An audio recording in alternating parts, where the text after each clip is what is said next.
3, 2, 1. Hello and welcome everyone to Charmed Fantasy, where we are doing our Dungeons and Drakkenheim campaign created by the Dungeon Dudes and hosted by us with guest Dungeon Master Josh Henderson and my crazy crew of friends that you can see here, where I get a break from DMing and I get to be a player. And holy crap, this is one of my favorite campaign modules, campaign settings ever. But we'll let the DM and the story tell you a bit more about that. But first, I will introduce who I am and who I'm playing. I'm Charm, and I'm your humble host, and happy to play as a mutagenist. Oh my goodness, it's the that's the subclass. Goodness, the apothecary. And I am playing Erasmus Saint Wraith, aka Ghost, a young man set on a path of, I guess, reuniting the seals of Drakkenheim. I'm kind of inspired by having found the steward seal with this lot, and I think my inner Pokemon gym badge collector is starting to come out a little bit. But yeah, I play a character who has a transformative power, a divine connection, a blend of the study of these divine formulas, and with no gods. But who's to say that you can't have some sense of divine power in a world that most certainly needs it? And that's where we are. And that's who I am. And I will pass it on to Isaac. Hey, yeah, I'm Isaac. I'm Conflux Creatures on Patreon and Conflux Dice with my wife. Make a bunch of make a bunch of monsters and dice. We're up to, I think, 2,000 monsters or something like that, and close to 500 spells. It's really getting unwieldy. I'm playing Phalles the Curious, a wizard. Sometimes of the Amethyst Academy, I think he's something of a dabbler in magics of delirium. Delirium dabbler. A delirium dabbler. He's currently recovering from a series of magical accidents, but I'm sure he'll be right as rain anytime now. And Laurie, on to you. He's going to be fine. He's going to be fine. Hey, I'm Laurie, and I play Ryan Deline. Ryan is a warlock with the cosmic patrons from the Dungeon Dudes and their subclass. She's running around the town with these two, trying to make the best of the situation she's found herself in. Family got killed by monsters. She's really got a huge chip on her shoulder about the monsters. Would really rather just shoot first, ask questions later. At the same time, as she's spending more time in Drakkenheim, she's seeing that things aren't just black and white. There's a fair amount of gray. Trying to navigate through that with this world, with these two, and she's ready to go. Let's see what's next. Awesome. And finally, the storyteller himself, Josh Henderson. Sweet. All right, everybody, welcome back to Drakkenheim. Last we left these three yokels, they had wandered into the Queen's Park on a, not a direct errand, but like a rumor of an errand for Oscar Yorn. To collect some lilies that are supposedly rumored to grow in Queen's Park, Eldritch lilies, for some type of research related to the delirium and the haze, which the Amethyst Academy is incredibly interested in, and therefore our heroes might be interested in as well.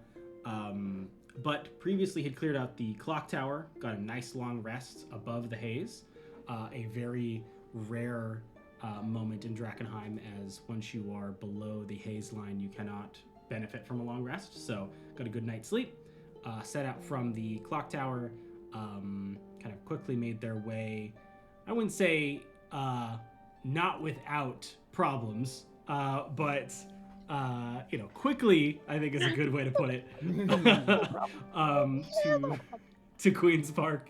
And start to navigate through the kind of large brush and hedgerows and little ponds. After a couple twists and turns, the haze is really heavy here.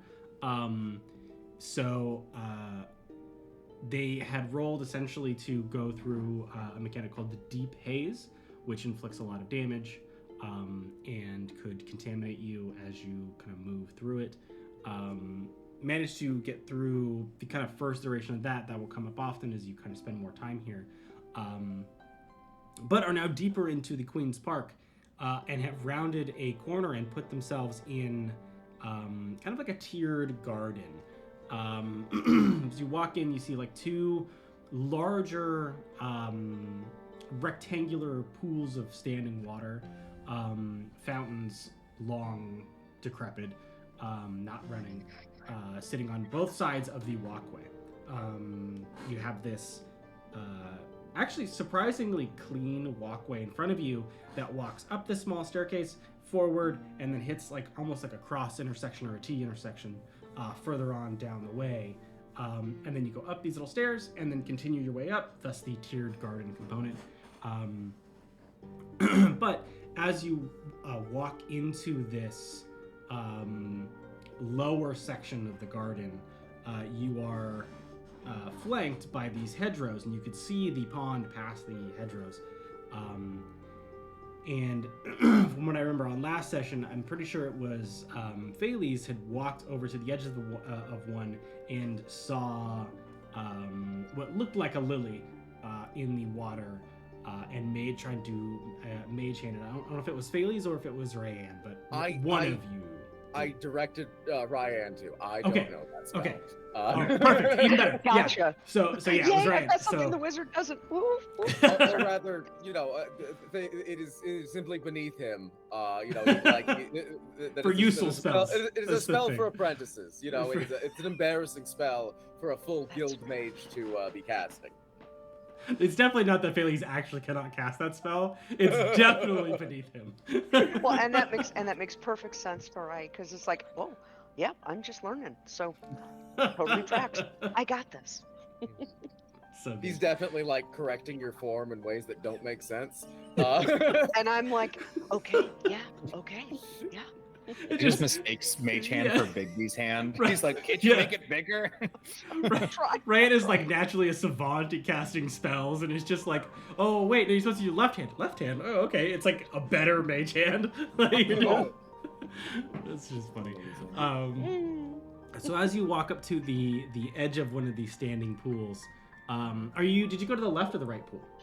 Out of curiosity, there's two on each side. Both of them have lilies in them, so it's personal preference.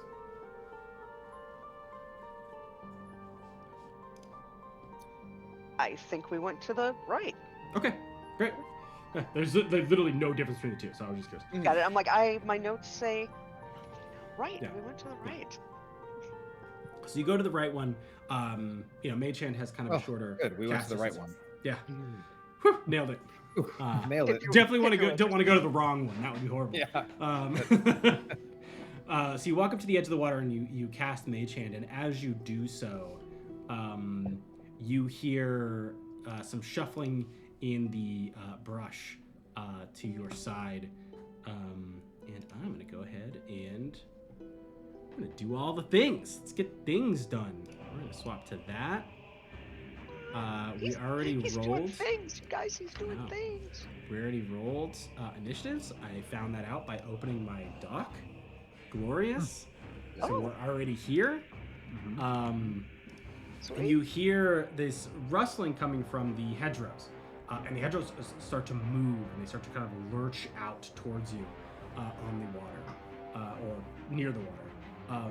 At the exact same time, the intermixed with the lilies on the lily pads themselves are these, quite frankly, they're very beautiful blossoms that seem to emanate like not a haze, but almost like a purplish light. And we're just gonna go kind of to the top of the order here, as you see these two kind of larger, vine, moss, branch, bramble covered mounds start to kind of just move out of the brush towards the group of you. where is everybody? So I sent you the map. It's the second one that I sent you. Right. You are at the pool on the right-hand side. So where is everybody? So Ryan, you are obviously at the pond shore, right on the edge. I'd be right at the pond shore too. Okay. God damn I'm very it, we're all excited there. about these lilies, but probably not standing directly next to Ryan. Probably like kind of kitty quarter, like on a like an adjacent side of the pond, because I want to be able to look at her directly and correct her form. Okay. So do you want to be like on the map? Do you want to be like kind of up near the top section of that pond, like almost around the bend in a way? I was imagining that she was kind of at the top, most accessible portion, and I'd be kind of on the right. Okay. But like 15 feet away or something. Okay, cool. And then Erasmus, where would you be lingering while these two are? If we're talking about ponds, Yes. I'm going off of the most recent picture you sent. Yes. Looks like there's 2 ponds. Yes, we're on the right one. We're on the right one. Okay. Yeah. And we arrived from which direction? The bottom, the very center bottom. Um, And the brush behind you, I guess behind Ryan, the one that's between the pond that you're standing on and that center walkway, that's starting to shake and move, and there seems to be a lumbering thing coming out of it. There's also one on the opposite side near the other road that is starting to move outside of that. Okay. Well, I mean, if we came, I'm probably right near where we came from. So by between the planters, I guess. Okay, so you're like kind of in the bushes then. We're all right. We're all right there. Wait. We're looking at the flowers. On the road? Is that a road? The one in the center is a road. Yeah. The very center. Path, right there. Yeah. Little path. Yeah. Right there. Okay. Great. Cool. Well, now that we kind of know where everyone is in reference of the map, it looks like to be about 5 of these purple blossoms floating on lily pads in the pond. And then the 2 bushes, one near the center road and the one on the right, they're both shaking and seems to having like large bramble creatures starting to move out of them. Phales, you're at the top of the initiative order, so you're gonna kick us off. I see these hedges begin moving.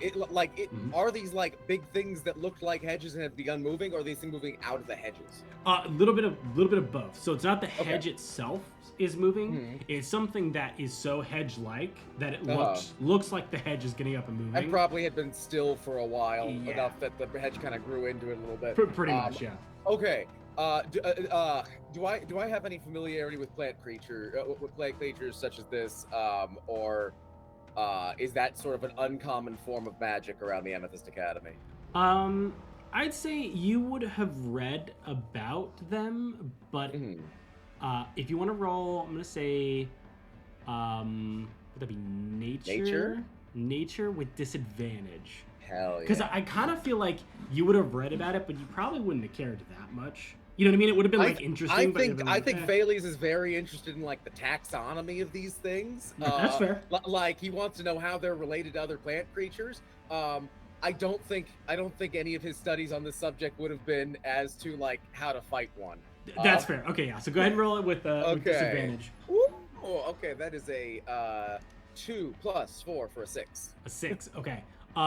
Not really sure. It looks as though it is just kind of a moving bush. But it's large size. It is a big plant. But it's hard to tell if there's a mouth, where the mouth would be, if there are eyes, where the eyes would be. It essentially just looks like a mass of not earth, but like moving vines and branches and brambles.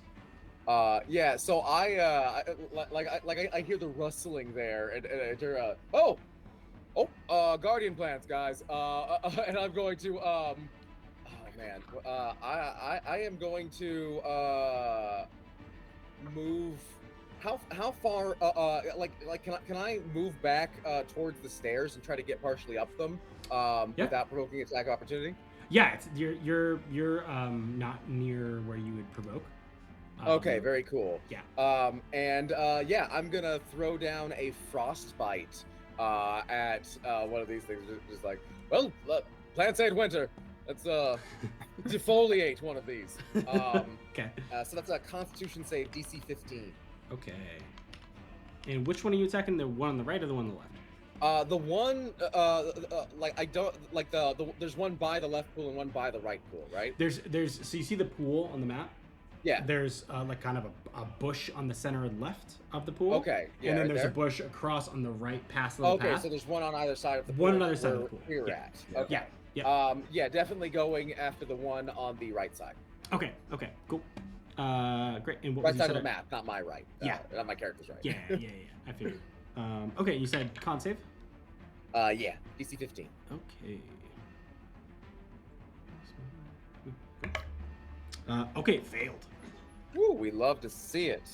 Oh, and I'm actually doing full damage now for the first time in a while. Magical. Very nice. How's that feel? That's 9 points of cold damage. Nice. And he's got disadvantage on the first attack he makes before the end of his next turn. Glorious. Okay. Okay. Okay, there we go. I can And, math. That's my turn. Okay. Oh, and I'm sorry. There are 6 of these blossoms on the lilies. I missed one. 6 in this pool or In 6 this between pool. the In this Okay, pool. very Yeah. good. That's I don't like that you said the number. Well, you can count them. Like you can, Okay. you can. They're not like hidden. Like you could like see No, them glowing. So.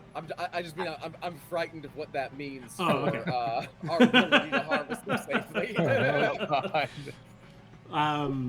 Okay, great. So you shoot a frost blast at it, and you notice that plants not a huge cold fan of plants, but it hits the creature and it almost seems to hit and almost immediately melt. So it seems as though it didn't do quite as much damage as you were hoping. Okay. It still looked like it got look damaged. like it's resilient like against the attack? Okay. It like, did, like, yeah. Like the spell didn't like fizzle out like before No. the time. You see that it still has like frost burnt like brambles and stuff, but not as much as you were hoping.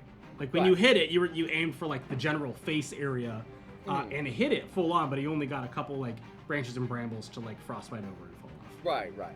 It's reacting like a thorny bush in the frost instead of like a succulent in Exactly. the frost. Yeah. Yeah. Not as dramatic as a succulent in the frost, which would just explode probably in sheer anger and anxiety.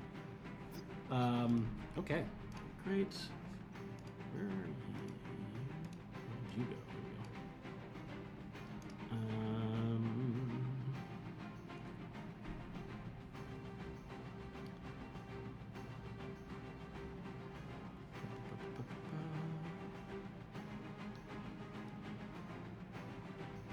Okay.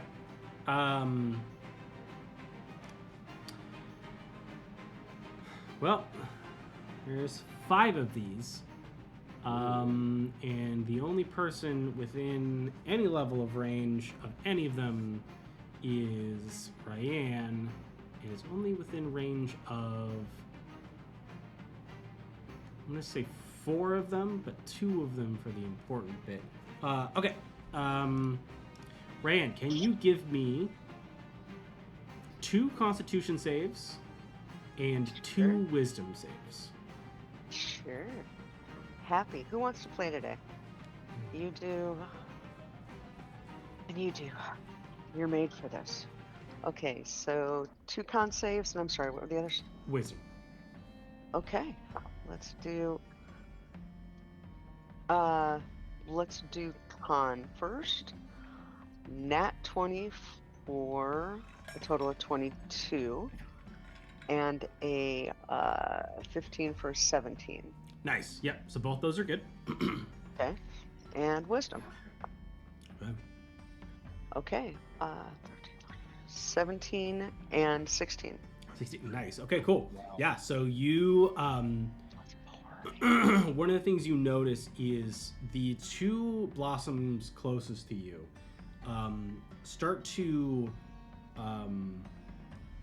glow brightly, and this kind of almost pseudo haze light around them gets a little bit stronger and a little bit more pointed, and they both go and they shoot the little droplets of nectar at you, and you quickly just kind of like step back as the nectar, and where it lands in the grass, it immediately doesn't burn it, but it looks like it fully contaminates the area that was hit.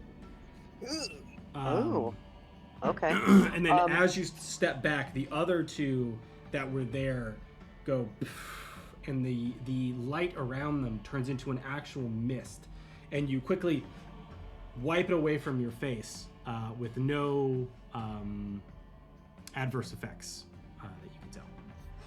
Got it. So 4 of these flowers just essentially attacked. Yeah. Oh yeah. Okay. All right. In addition to the tossed salads that are making a move on us, the flowers are attacking as well. Stay away from everything. Or let's kill everything. All right, and that is your turn, Ryan. What were you going to say, Isaac? Sorry. Oh, just like Bailey's would shout, we need those flowers, don't hurt them. Point of order, they are different than the lilies. Oh, okay. These look like just like lily pad blossoms, which are kind of like out like a flower, like a one of those. Whereas the lilies that you're looking for look like lilies. Yeah. Okay. So they're fundamentally different flowers. I'll yell, Ryan, blast the lilies. I'll fight the bush. Doesn't sound like a bad plan. Okay, so let's do some blasting of these little suckers since we're here. Yeah, so I'm standing back here. Let's take a couple shots. So let's start with one that's closest to me. That's a 16. What's my plus to hit? How long has it been since we've done this? 8. So it's a 24 to hit. Yep, that hits. And let me roll damage because I don't know what they've got. Oh. He's trying to escape. Don't do that. 8, 9, 10. So 13 points of radiant damage. Nice. Yeah, as you kind of step back, brush the what seems to be like a pollen or like a mist or some type of substance that was spewed out. You kind of wave away and then throw a blast at the one of the first blossoms to attack you. Hit it square on. It looks like it doesn't sink beneath the water, and it seems to still be glowing, just very faint. Okay, but it did do. But it does look like it did have some sort of effect on it. Okay. Yeah, it definitely took damage, but like, it's not a breathing creature, right? So it's not going to be like, oh man, that was so painful. Like the light kind of goes off a little bit. Like, it's lost a bunch of its petals. The lily it's sitting on is very damaged, but it's still above the water and still kind of glowing. All right, well, let's take 2 on that. That is a 19 to hit. Mm-hmm. Oh, let's enjoy 10 points of radiant damage. Okay. Yeah, now that you hit it with the second one, it, kind of glow stops, almost like withers and dies and starts to sink beneath the waves. Well, Got waves, it. the water. The water. The ocean. Got it. All right. All right. Well, one down. One down. Let's go for the. Let's see what's next. And as a bonus action, I'm going to take a potion. Okay, go for it. And let's see. Risk reward. Okay. So that's 6. So that's a total of 8. Nice. It's pretty good. Yeah, that'll work. It was like, okay, do I take it? Anyway, yeah, so 8, that'll be all right. And then as far as movement, I kind of think I'm okay where I am right now. Yeah, I'm fine where I am. Okay. So you throw off those 2 blasts. pull a potion from your kind of hip pocket, pop open the cork, gonna quickly pour it in your mouth, get a little bit of healing. And while you're doing that, you're not fully distracted, but you're still trying to get as much potion in your mouth as possible, because you're like, I'm not gonna waste the health potion as much as I can avoid it. You miss that the actual branch creature starts to move up behind you and actually starts to grab onto you. It moves. It doesn't seem like it can move very far very quickly, but it manages to get right up next to you from the bush. I'm someplace different than I thought I was. Okay. Where did you think you were? I was thinking I was up at the, so we came in from the bottom. I was thinking I was at the top of the pool, up there shooting down into it. Doesn't matter. When I described where I thought everybody was, that's where I said you were. Okay, yeah, because I thought you were in the upper left corner of that pond, like that area. Yeah, that's what I thought. Perfect, fine. Oh, does that work? Okay. I just want to make sure that we're on the same page of wherever we think everyone is. It's fine. It's fine. Okay, great. So. Now I hear rustling behind me. Oh, here we go. Okay. Right. Yeah. So you see, you're kind of quickly down in this potion, and you hear this rustling get louder, and you're kind of turning as you're drinking this potion. You're like, what? And then this a large plant, essentially this massive bush, these two large vine covered thick arms, come slamming down on top of you. I'm just gonna go ahead and do that. What's your AC? I keep forgetting. 15. 15. Okay. Both of those hit. Where are my two pyramids built up? Here we go.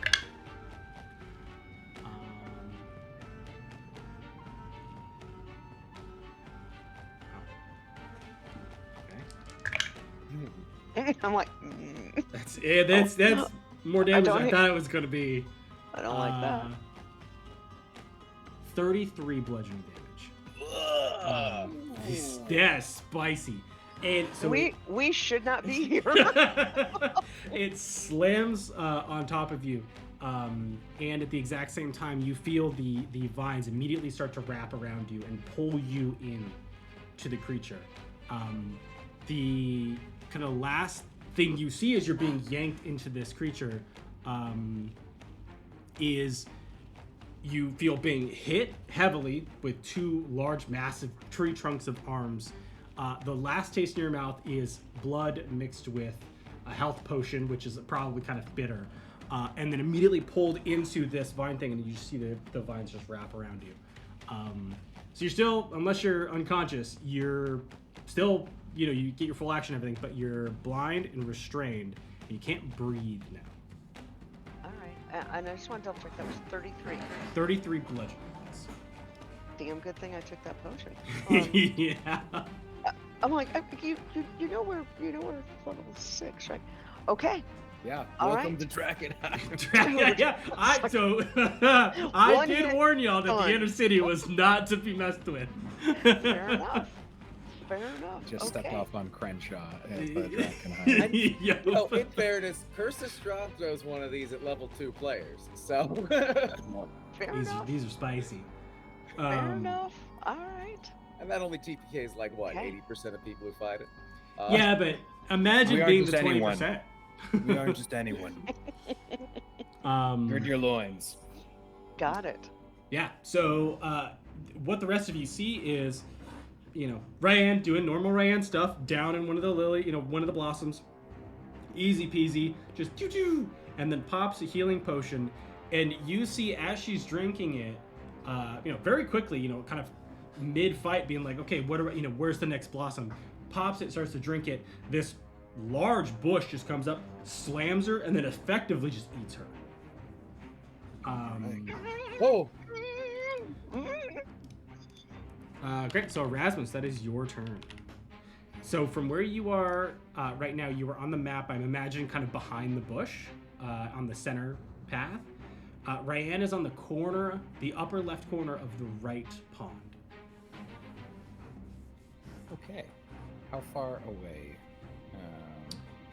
Just straight through, probably 20, 25 feet. Okay. You see just Erasmus just as I walk through the valley of the shadow of death. I shall fear no evil or brush, for I am a warrior in this garden. I am a gardener of war. And I will go and turn into the saint form, unless I already am. I can't even remember. No, you won't. Okay, and I am going to now bum rush it, and for the first time ever, get some full attack action. Okay, great. As I am sacrificing third level spell slots, and I don't think I get any other cool abilities. Let's see, I have blind sight, and I crits on 19s and up. Ryan, you have blind sight, right? Correct. Okay, so you can see stuff. So you can still see. You're not blinded. Oh, right. So I'm not blinded. You're not blinded. No, but you're in a bush. You're like in like a Jumanji level bush, which is classic. Yeah. Nothing. Or you got like a misty step or something. Oh yeah. All right. Well, does a 22 hit? 22 does hit. Yes. Also, and this is only because this is a mechanic that I love when it's implemented. Does Misty Step require a verbal component? Doesn't matter because I don't have a spell slot. Oh, damn. Okay. Bummer. Warlock. Because you can't breathe. Now, with choking, do you rule that as can't draw breath or can't exhale? That's kind of thing. That's what I was just thinking. I don't know because it says unable to breathe, and so choking puts you like in the choking rules, right? Suffocating. Which you have like infinite time before you start suffocating, and then you have a couple of rounds before you pass out. Right. I do always like being able to give up your breath to bring in that second part of things. What if that's an interesting I do that part? too. Yeah, that's a fun gamble. I like that. So how do you play that? So obviously it would be like it's an action, but like how much? You get one thing. You get one thing, and now you're suffocating, and you can't breathe. Okay. So let's do it. I like that. At the end of her turn and suffocating, I think it's you basically move one step towards being unconscious, no matter what health you're at, and it's based on your con modifier. Yeah, you have rounds equal to your con modifier +1. Right. Yeah. Okay, cool. Yeah, I like that because it just says unable to breathe. Right. And that's kind of a nothing thing. Because you can hold your breath for like suffocating, like it being out of breath, that's exciting. No, that's a good. We'll see if it's point. still alive. We'll see if it's still alive. So that does hit. But that's a good call out. So Ryan, on your next turn, if you're still stuck, because you get a roll to get unstuck, you can use. If you need it only if it has a verbal component, which you'll have to check the spell. Misty Step is only verbal. Yeah. Oh, you don't even have a spell slot. But either way. That's why that's a good. We have the potions though that restore spell slots. We have the aqua delirium. So there's that. That's cool. All right. I like that rule a lot. Big fan. I hit it for 11 magical bludgeoning. Okay. On the first hit. Okay.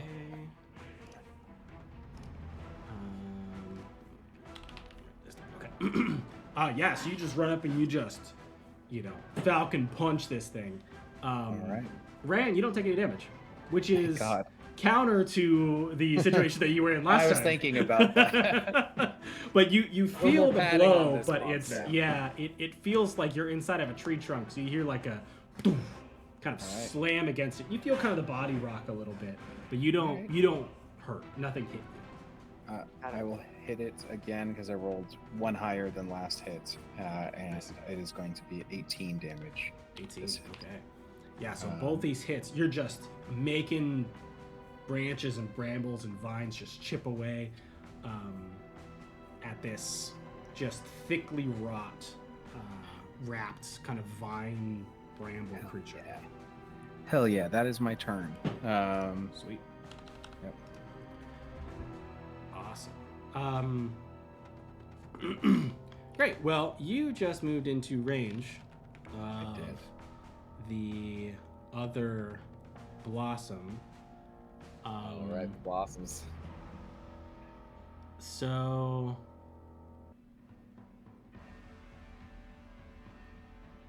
where did I place these ones? Okay, yeah, that's where I placed it. Oh boy. Oh boy. Oh boy. Okay, cool. Go ahead and give me a con save. Con save. Oh god, that was so scary. It went like nat 1 and then kept rolling. And I was like, No. no, giant chunk. Why you do that? Yeah. This is it. We're all going down. Yeah, I am rolling the chunks from Conflux Creatures and creations and craftiness.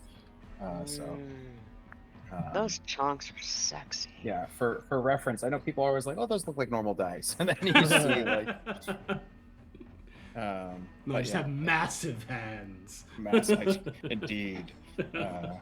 Let's see.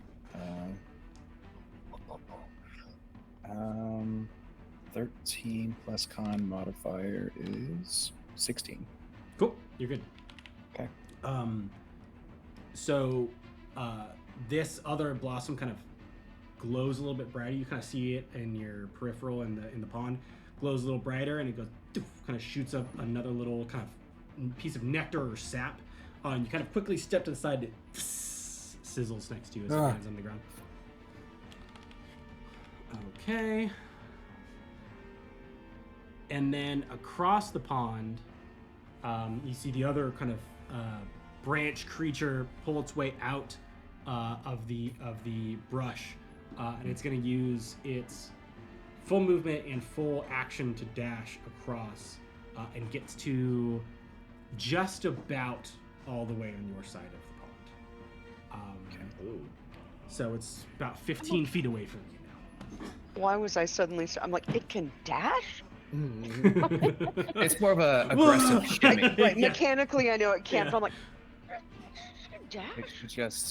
It's a fast shamble. Yeah. Great. And so that is its turn. So Phalese, that brings to the top of the initiative order. It's your turn. So after me, it's the one that swallowed Ryan, right? And then Ryan? Yes. So, what you noticed that when you kind of started attacking, especially the one on the right that started to just go into the pond, which, oops, I did that wrong. Let me sort that. Oops. The things that went after it seemed like the blossoms started to glow in the water, and then the one that now has ran in its viney grip is the one that went, and then Ryan went, or vice versa. Ryan went first, then she got engulfed. Cool. So that was the in that case, this thing's about how large? It's like large-ish, right? Large. Yeah, large. Okay. I'm gonna I'm going to cast reduce on it. Upcast to 3rd level because I'm out of 2nd levels. And it's gonna need to make a Constitution saving throw or shrink to size medium. Okay. You said con save? Yeah. Okay, got a 20. What was it trying to beat? 15. All right, so that doesn't do anything. Okay. I'm going to retreat further up the stairs. Okay. Probably a good thing that it didn't for Ryan's case, because that would have been a little weird. But well, my hope is that it can only engulf a creature one size smaller than it. And so if it shrank down, it would have to like disgorge her. Yeah. I've been there. I know there's not a mechanic for that, but that was it logically makes sense. I like the thinking. Yeah. It's either that or she gets an Iron Man suit, and that'd have been pretty cool too. So either or. Been there. I don't hate it. But yeah, that's me. Sweet. Okay, so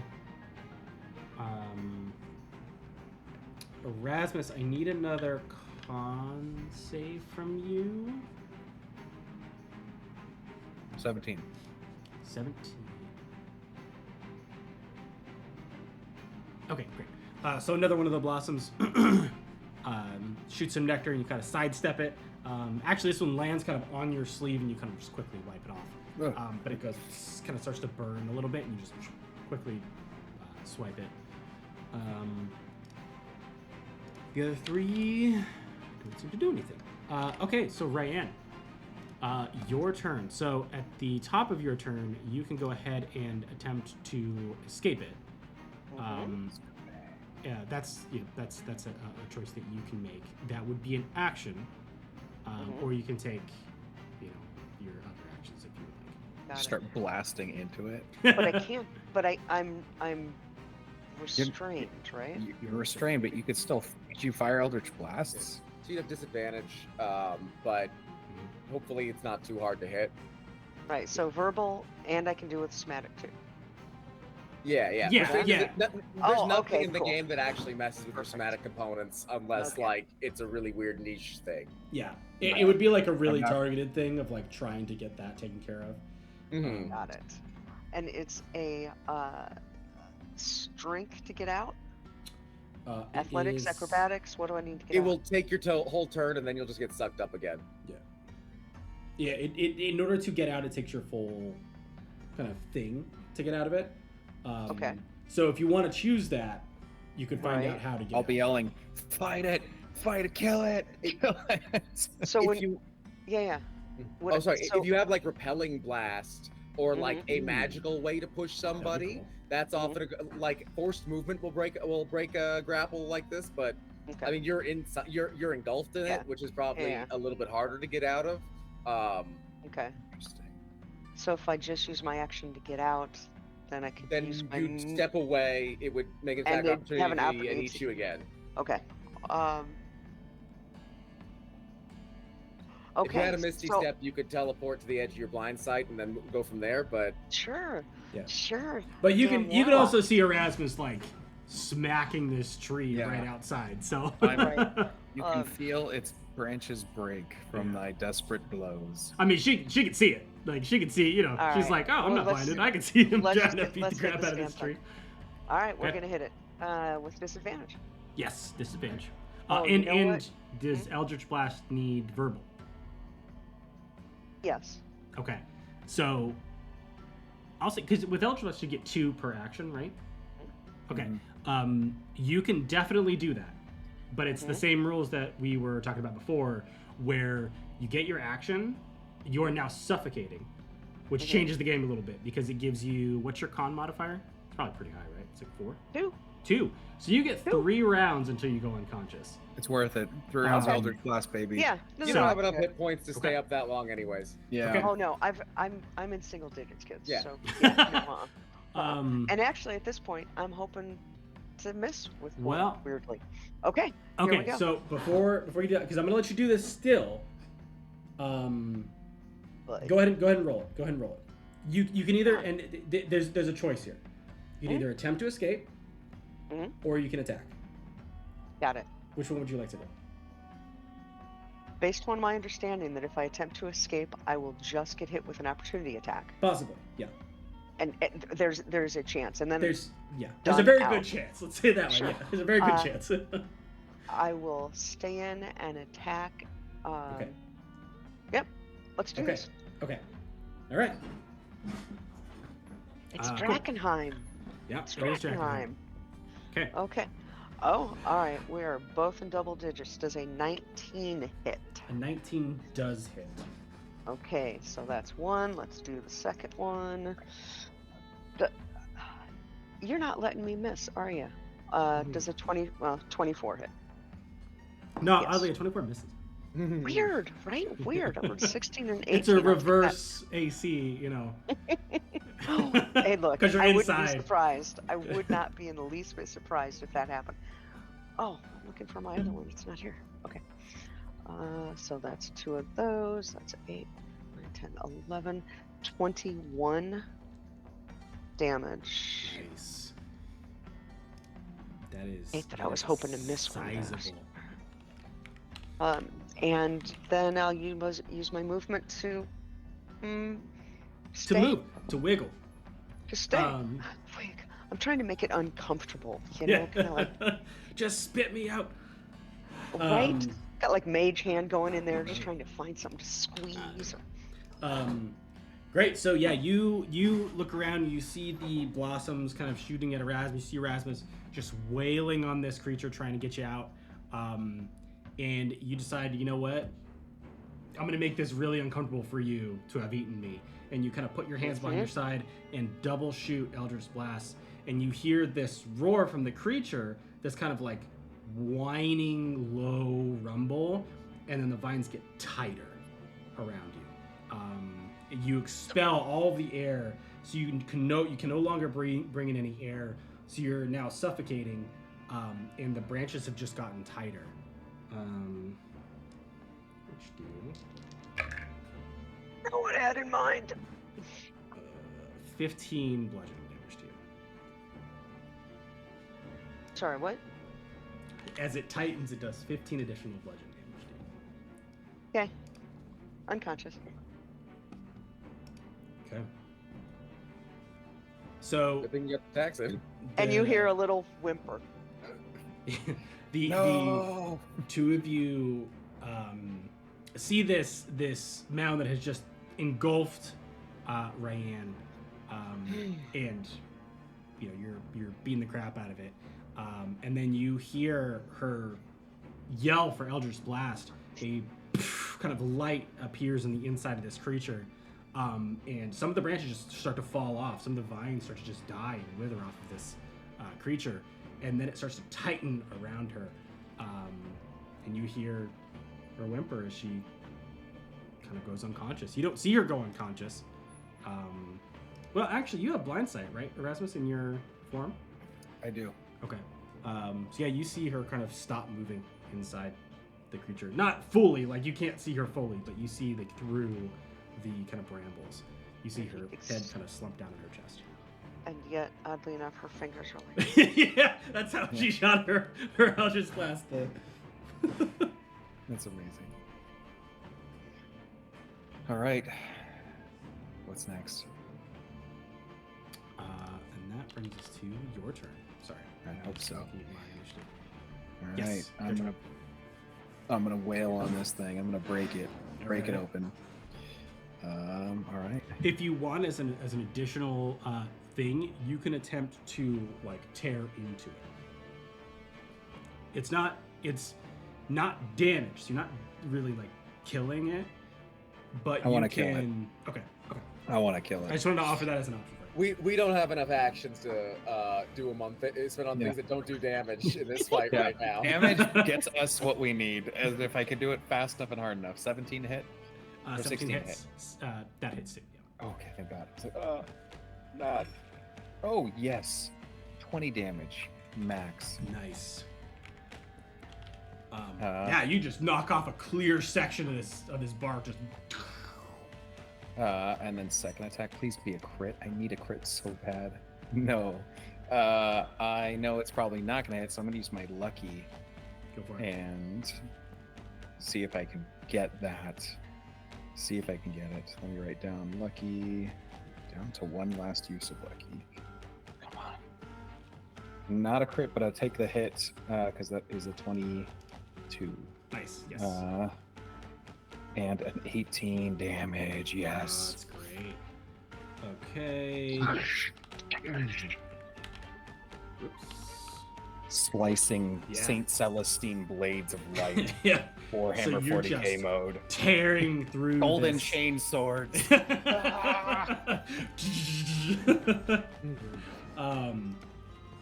Great. Awesome hits. It's starting to fall apart. Damn. It's really not looking good at all. You're close, Okay. but are you close enough? Is kind of the question that floats through your mind. Right. You know, you see Ryan now clearly, like even without your blind sight, like in this creature, as it's just wrapped kind of around her. Yeah, that's all I can do in this form because I don't get a bonus action unless I drop something or crit. So that is my move. Here we go. Okay. Great. Well, another one of the blossoms is going to shoot some nectar at you. Go ahead and give me another con save. 13. Cool, you're good. Okay. So another, and you just quickly wipe it off. The other kind of mound creature finishes crossing the pond, rushes you, and actually goes up to slam with both of its fists on you. Okay. What's your AC in this form? In this form, it is. Let me read. So I think it's based on. Level of spell. Yep, 15. 15. Okay, both of these hit. I do math. My brain math is not great. So the first one is 13 bludgeoning, Okay. and the second is 13 bludgeoning. Oh, good. But you are large, so it cannot engulf you. Oh, good. So it double slams and attempts to wrap, and you just kind of throw it off. Okay. All right. Okay. Thales, that is your turn. Bailey's, I need you. Or actually, be a feminine voice at this point. I forget. This is gonna suck. Mage, we need you. You want another ride on the delirium train? Me? Is that the best you can offer us? No, I have options. In this form, it balances the fact that you're speaking to the one that wants to preserve Erasmus's body, but you're also speaking to someone who realizes if this is going to help save Ryan, Erasmus would want it. It's tough. It's not the only option, but it might be the best one. I'll take your best option. What do I need to do? I am going to cast controlled mutation. That's going. You can choose. You can choose to take a point of contamination. I'm out of my freebies, so I'm taking a point of contamination. That takes me down to 2, Nice. or up to 2. Yeah. That is going to. So you're going to have advantage on all strength attacks, ability checks, and saving throws. And your melee attacks do an extra 2d6 each. Oh shit! I forgot about this. And I am going to you've got this, and I'm going to throw the cloak of elven kind over my head and drop to the ground and begin crawling away. I got this. Yes, protect yourself. We feel stronger, and at the same time, fully radiated. Yeah. Woo! And that's gonna be my turn. Hopefully you don't get killed real bad. Yep. Just throw some more potions in us. We're fine. We're gonna find out. Okay, so you took a point of contamination. I did. Oh yeah, so we're both you gonna both be rolling. Did. So you both. I rolled a d6. I got a 5. I don't know. A 5. Yeah, 5 is fine. I got a 6, so no. You lucked out. Yeah. Holy shit. You're playing that real close to the chest. I am riding that edge. Yeah. The edge of a knife. Yeah, 100%. A delirium knife. It's like linoleum knife. Okay.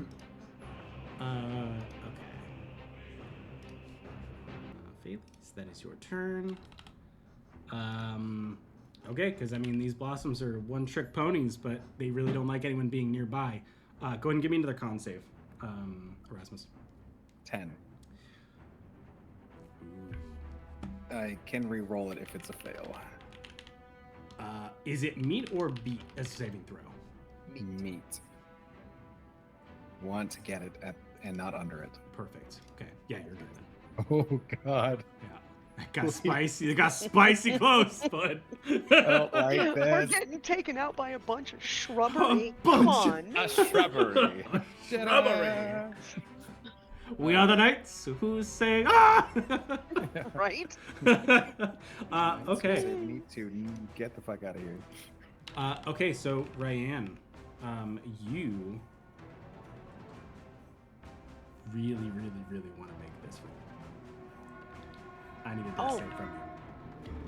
Oh, I do my own death save. Oh, Which is shit. so weird. Ooh, right. Oh, And- oh, because. Yup. Yep. Oh. You Oh, really, gosh. really, really, really Wow. want to make this death save. And that's the only reason I'm not rolling it is because you actually need to make this death save. I do not trust my dice. A failure could be okay. A 1 is not okay. No, a failure's bad because she'll get crit. No, it's not an attack. No, she gets crit on, right? No, the constricting thing isn't an attack. How do we know? I mean, like it didn't make an attack roll. It just squeezed her. It was, Is it was that how automatic that? damage. Is that how that mechanic works? Is like if if it as has- long as it's not an attack? I don't think you rolled an attack when. I didn't. No, no, okay. I did. Okay, So you it's did. not. It's It's not an It attack. makes an attack roll. I was But so thinking that's- because of only the- attacks can crit. Yeah, I was thinking the snake's constrict is an attack roll. Well, Oh, it is an attack, isn't it? Yeah. I don't think Josh rolled an attack. it's not an attack roll. So, no, Yeah, if it's not an attack roll, it's not an attack. So, it's just, but- it's damage. it's damage, which Mhm. still So damage. that's a fail. That's an instant fail death save. It's just not 2. Okay. Cool. Good clarification, because Okay. that That'll Yeah. save Laurie. So that trouble, but saves not no matter what wounds. happens. Yes. Okay. Okay. So yeah, you don't want to crit. Don't crit fail. Don't get a 1. Okay. All right. I won't. Roll one of Isaac's dice so you can hate him forever. Ah, I'm there you just go. trying to figure. Is it Fallen Star Beast? Look, Fallen Star Beast is what we've got for the Warlock. Fallen 'cause it Star Beast, yep. Really feels very Warlockish. Yeah, So here we go. Fallen Star it'll give Beast. you the answer your patron wants. Ooh. And I just rolled it into a whole bunch of. Okay, it's a 19. Oh. Ooh. I had to look for a second because 2 of them look pretty similar. Anyway, Your 19. patron really likes you. Okay, great. I think my painter's my daddy. Oh, God. The cliches. That came out weird. Okay. Great. Nice save. I'm gonna. Actually, I can't even yada. It's actually its turn. Okay, great. Awesome. So you're good. 0 out of 3. 1 success. I'll take it. Yeah. Love that. Great. Okay, then it's its turn. And it's just gonna turn around and double hit you, Erasmus. I'll take it for the friendship. It missed 1, so it hit the second one, but it missed the first one, which is Okay. good. And I rolled way too high on that, so that's fun. 19 bludgeoning. Oh, it hurts so Spicy. good. And then obviously cannot engulf you. 1, because Ryan is still in there, but also 2, you're just the same size as me. So, great. So it's your turn now. Okay, I have advantage, and Yes, and a that lot more means- punchies. and a lot more punches. Which means if I get a crit, I get an extra punch. Okay, let's do this. Rolling both chunks. Never rolled both chunks at the same time Big punch. before. Oh, crit! Because I get because I have Oh, a yeah, 19 or 20 with my formula. So I got Yes. 19. It's like the okay. punches in Big O. Okay, so You know? remember that the 2d6 necrotic is 2d6 double becomes 2. 4d6, and then the 1d10 becomes 2d10, and because I'm a crazy scary monster, I'm adding plus 10 every time I hit something. Sick. So that's good rolls. All right, that is 31 damage as I just kind of grab it and try to rip its equivalent of a root system that would be a spine Mhm. off of Ryan. Sick. You. Wreathed in No, octarine busted, yeah. glow. Yeah. There's like delirium fallout just kind Yeah. of dripping Yeah. out of your skin. Yeah. Well, the glow, how I imagine, so we have this golden, saintly glow that has cracks of purple now. Oh. Veins of purple. That's And sick. if that's a new dice you're working on, I'll fucking take it. That's sick. Was Was that both of your attacks or just that was one? first attack. Yeah, First of 3. we love to see it. All right, is that thing still up? Or It is not? still up, but it is Okay. yeah. All right, 17 to hit. 17 hits. Okay, that is 26 damage. Nice. Yep. That you rip the rest of it out. Rain comes tumbling out onto the to be fair, quite comfortable grass. I mean, I'm gonna be honest, it's pretty nice Well manicured. grass, yeah. and you rip it in half, and she onto the ground, unconscious in front of you. Bonus action attack to the other one. Okay, yeah, let's do it. Oh, not a crit, dang. Oh, but still a hit. 21 to hits. Mm-hmm. Not great rolls. 15 as I drive necrotic energy and magical bludgeoning into it. Nice. Yep. You immediately just turn. Okay. Bits of it go flying. I yell, she has. Oh wait, so she would be the voice. If she has healing, or you do, young mage, please apply it. As this echoing voice, cracking and strains, probably with almost like warp energy of the delirium cracking through her voice. If you're sure. I will tend to the beast, but beware of the flowers that spit. All right. Cool. So another blossom near you. I need another con save. Are you next to the other one? Yeah. The other one is like actively fighting right. Got a 16 on that con save. You're good. Did you move to be there, or were they kind of both ganged up on you? The other one ganged up. Yeah. Oh, I'm gonna have to get right up next to it. Well, you can go behind me. Right? I also do like the idea that you can throw it. If you want to throw it, you'll just have to make an improvised attack. I don't have any potions. I'm working with magic and bad kind of magic. I gotta give you some potion balls next time. Right. Ryan still has a couple of potions. Don't know if you guys would know that. Yeah. You can always look. It's not like she's she's unconscious. It's a good thing to just go rifle through her stuff and take some of it real quick. Feel free. Feel free. Okay. So this other creature is going to attack. Kaiju fight. Kaiju fight. Yep. That is exactly what's going on. Okay, I'm gonna hit once. Barely missed that second. God. I don't think I could withstand. I don't even know. Yeah, I can probably take one more hit. That's okay, about this it. is We 15 need to get out of bludgeoning. here. Is it 15? 15, yeah. Oh god. Okay, and Phalese, that's your turn.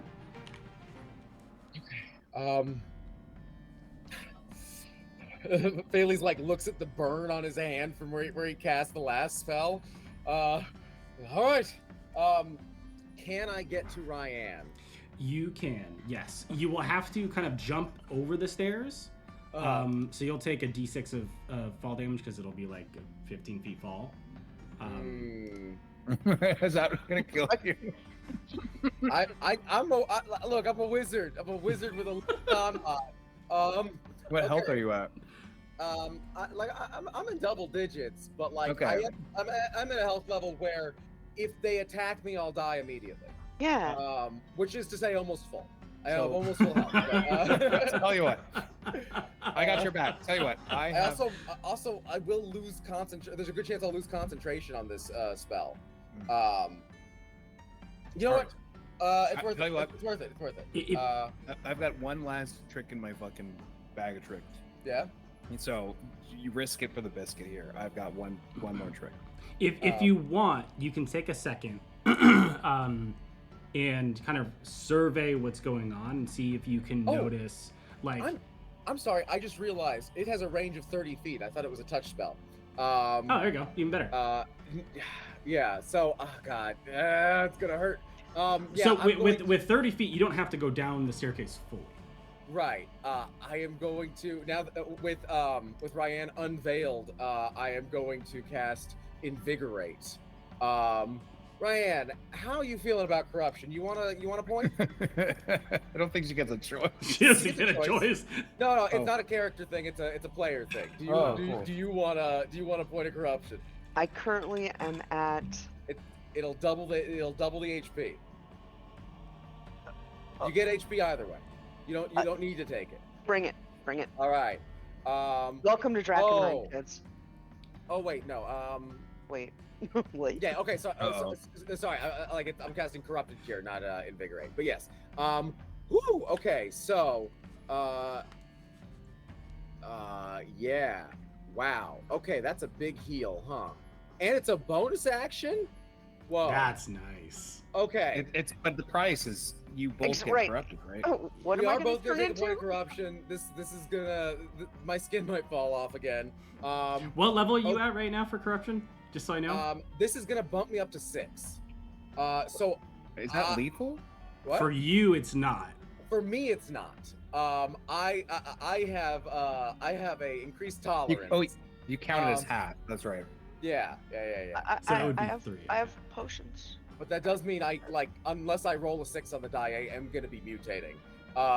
Okay, so I can't get to you. I was gonna use the potion, but I can't get to you without risking losing the spell that is giving us a chance of winning the fight. Oh, I see. Oh, concentration on the spell that's on Erasmus. Yeah, I see what you're saying. yeah. You can let me try for. Let me roll a death save. No, because one attack on you and you're dead. A roll of 1 on the die and you're dead. Yeah. Okay. And also You're in scary spot right now. You're in this is not a great spot. I to know, be but I'm right like, now. yeah, I It's don't want about- Isaac to turn into a cockroach. No, okay. Diane right here. No, I'm already a cockroach. That's the good outcome. Things could be a lot worse. Yeah, and really at this point, the mutations haven't been bad for him. Okay.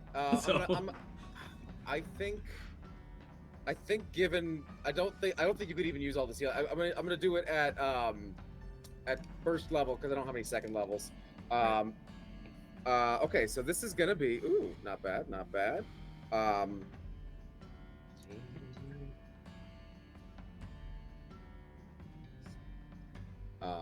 It's 28, but 32 points of healing to you. And we're both gonna take a point of corruption. I'm gonna use one of my delirium chips. It does have a hefty cost, in all honesty, and it might not even make a difference. So Well, I mean that's gonna make a difference. Yeah. Like one way or another. If there was one more shambling mound, it wouldn't. So. No, yeah. Both of you actively in combat, like away, like in the fight. So not Phalese, because Phalese is up on the staircase. You two hit like buses when you're locked in combat. Phalese can like put out like 4 damage a turn. Like that's what his contribution can be if he's attacking. Yeah, I'm gonna. And that's a crit. So I am acquiring a point of, sorry, I'm acquiring the point of corruption. Roll. I did roll under, so I'm gonna be mutating. If you want to roll that for me. Okay. Yeah. And Ryan, if you so could excited. roll a d6 for me. Can. And what's your with this new point? What's your contamination level? Is it 3? 1 moment. That might be your. No, yep, I had 2 levels, so this would be 3. 3. Okay, so you need to roll a d6. It needs to be above a 3. Okay. I think equal to a 3 stops it too. I think you might be right. I have to look. 5. Okay. Nice. Okay, yeah, you're good. So you do not get a mutation. Pretty dice. Okay. Ooh, this one's fun. Okay, so I rolled a mutation table. You actually got the same one that Ryan did. Oh. So your eyes become milky orbs. However, All of them? Well, yes. I Yeah, got extras. well, yeah, because you can see all around you, right? But a component of this is when I'm looking at these descriptions, I read it as though you have the base number, not the half number, Yeah. right? That's Okay. what we agreed to. So you you see that your eyes kind of cloud over. So all around you, your vision clouds over for a second, and you start to be able to see and sense things within 10 feet of you immediately. And then what you feel is that milky whiteness starts to burn. I'm assuming, based off of the name of your dice, you've played Elden Ring, and then you have gotten the best ending, and madness overtakes the world for you, and your eyes melt from your sockets and are filled with a brilliant citrine light, all of them. You are now blind outside of 30 feet, but you can see everything within 30 feet. Yeah, so I think you hear like kind of a strangled scream, and then you look over, Phalese is just kind of like kneeling and like gaping at the sky, like drooling a little bit, and he is just So fully, nothing different than usual. he is fully zonked out for a moment. What's the? You said I have a blind sight, right? Blind sight What's at the the range on 30 feet. Okay, so, Outside like, of 30 feet, you cannot see anything. Okay. Yeah. Oh God. I think. Yeah. I gotta do it. Yeah. I'm gonna. If I've got it together enough to do it, I'm gonna move down the stairs a little bit and cast Frostbite on one of the lilies in the pond. Okay, go for it. Yeah, you got it. You don't even need to roll. Not the lilies, the I know what you're talking spinny things. The Yeah. spinny things. Yeah. So it's gonna be a Constitution saving throw. DC 15. Do these things even have con save? Oh yeah, they do. Oh, this is surprising. It fails. Okay, great. Okay. And I don't want to ask this, but I feel like I should. Does Phalles need to make a concentration check? No, he didn't take any damage. Okay. Yeah, you're fine. Isaac is leaning on the wonderful part of the aspect of DM fiat. When something so jarring happens, you might have to make a con save. Surprisingly, the concentration rules I think say like they have like the very detailed rules for what happens when you take damage, and then it also says if something really shocking happens, the DM might call for a concentration check. Now I legitimately think that this is to the point where like for Phalles, for like Ryan or Erasmus definitely, but I think for Phalles like this isn't a normal day, but it's shocking, but not to the point. It's more like that's interesting, and so you still hold on to that concentration in your mind while things just start to get weird. I've never experienced a pain like this before. I should take notes. Just gonna rest for a moment, and I'm gonna lie down on the stairs and let my vitreous fluids ooze out of my eye sockets, Oh God. including the ones on my hands. 'Cause Yeah.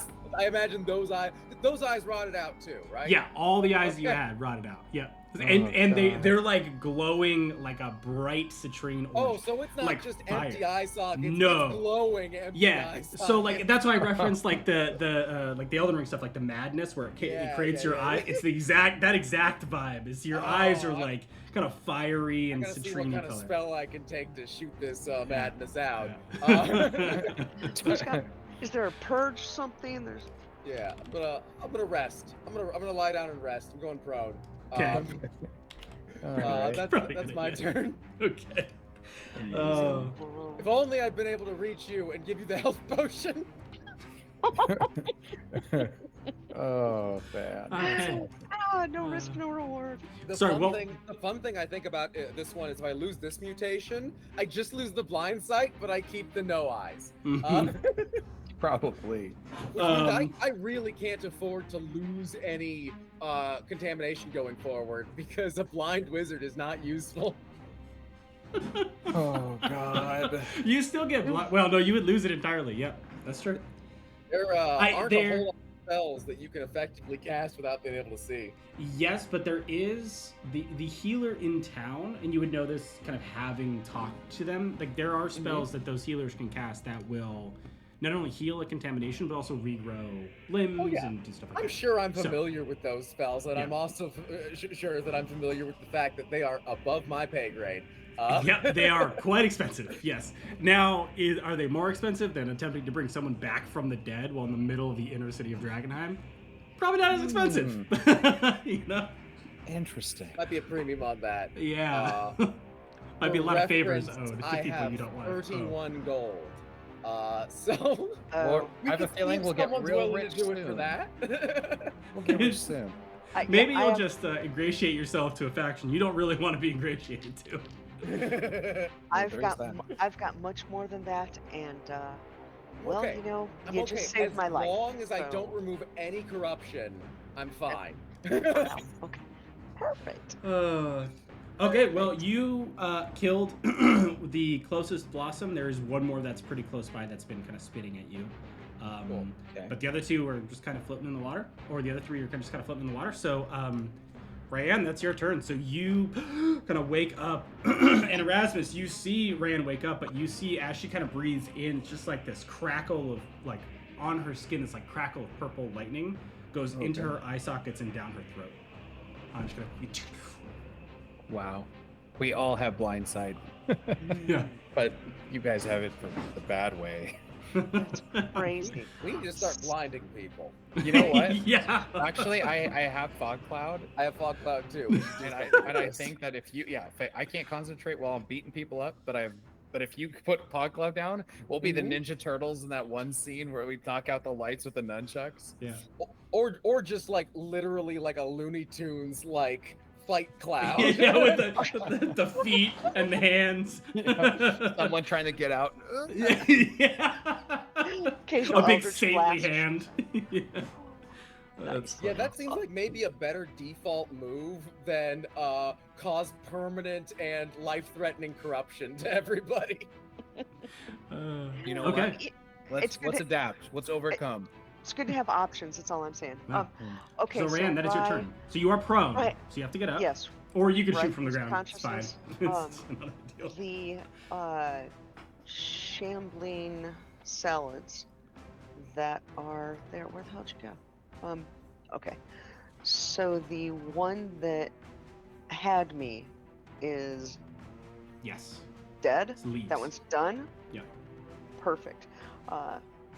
If I move, has another one moved to get an opportunity attack on me? or No. You can move kind of wherever you want. It's on the other side of Erasmus from you. So Okay. you're seeing a kaiju fight within it's like 10 feet away from you. Ah, okay. Yeah. Excellent. She wakes up, shakes her head a little bit. Stands up, looks around, and checking to make sure that she's not within range of anything. She's going to start shooting something that is attacking someone. So there's another shambling that's attacking Ghost, right? Yep, right in front of you. Okay, well, let's party. Oh, and I don't know what got me up. I was gonna start throwing out thank yous, but I can't. You just see Phaley's just face down. I imagine not prone like this, but just face down, arms at his side, kind of on the stairs. Yeah, he's kind of at the edge of the stairs on his side, just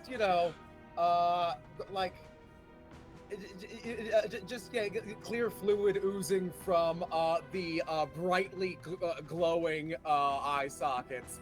That does he have eyelids still? Or do those just not close anymore? I mean, I would say that you have eyelids. Yeah, Okay. because it's just your eyes. It was just your eyes, not the it didn't rot away like the whole thing. It's just the eyeballs. But he did just get the thing that made all his skin fall off. Well, no, but then he got something shit in the under skin. eyelids besides skin. Yeah. So he is just on his side. You see his eyes glowing brightly. Got it. You see him breathing, if that Little helps. glistening Okay, beneath so him. he's breathing, so I'm looking at him, and I'm not getting the feeling that I need to rush over and give him No, a he's not potion. bleeding. Yeah. He waves. He waves. I'm like, I don't. Yeah. Okay. You attack us, we attack you. And a 19 to hit. Yep. And a 15 to hit. 15 just hits, yes. Why am I disappointed that they're hitting? Okay, great. And so that is, oh, look at that. 19, 29, 28 points of damage on there. 28 Could total? could not have done much better. Yes. All right. Great. That is action. There is nothing else I've got. Unless it looks like I should move to get out of the way of something. Am I? And I'm not 100% sure on the map. Am I within range of a mound? Can a mound come and get me where I am? From where you are, no, not really. I mean, it'd have to go Brilliant. around the giant Okay. Saint Bruiser. Perfect. And Okay. right now, it's duking it out with Erasmus. It's a little busy. Okay, So, perfect. I mean, it's possible, I'm- but it probably won't. Fair enough. Okay, so I'm going to sit tight. Ghost looks like he's got it going on, and then I'm just keeping an eye on, well, obviously surroundings, but also keeping an eye on Faley's. I know he waved and said he's okay, but he's got kind of a different definition of okay than a lot of folks do, so I'm just keeping an eye out. He's definitely got the finger on the scale on that one. Pun intended. So yeah, just keeping an eye out. That's good. That's good. That's my turn. Poor Faley's. Poor Faley's he's not getting out of Drakkenheim. I mean, we say poor Faley's. He has only rolled the good options on that table, except for that one time his skin fell off. That's true. That's true. I love how you like make light of it, except that one time his skin fell off. Like, well, I turned when left he rolled instead to of right. lose one of his mutations, the one he rolled to lose was the skin thing. Sure. Yeah. Fair. All in all, if you're gonna get he's corrupted. Exceptionally lucky. Yeah. God, I love attitude. Bailey's the optimistic. All right. All right. Erasmus, it's all you. Attack. So you see two blasts kind of over your shoulder from the freshly risen Arian. All right. Highway to the danger zone playing.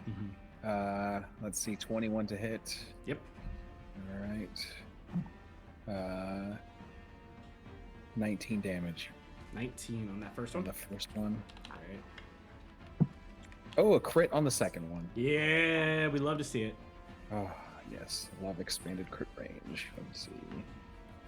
And Expanded crit range is like annoyingly amazing. it's also needed. Oh yeah. Very neat. Everything has felt pretty fair across the board. It's like it's such a good, like, I would give up a lot of stuff for expanded crit range. Like much more than it's like actual mechanical benefit. It just feels good. It feels good. It feels good to crit more. Yeah. Feels good to crit more.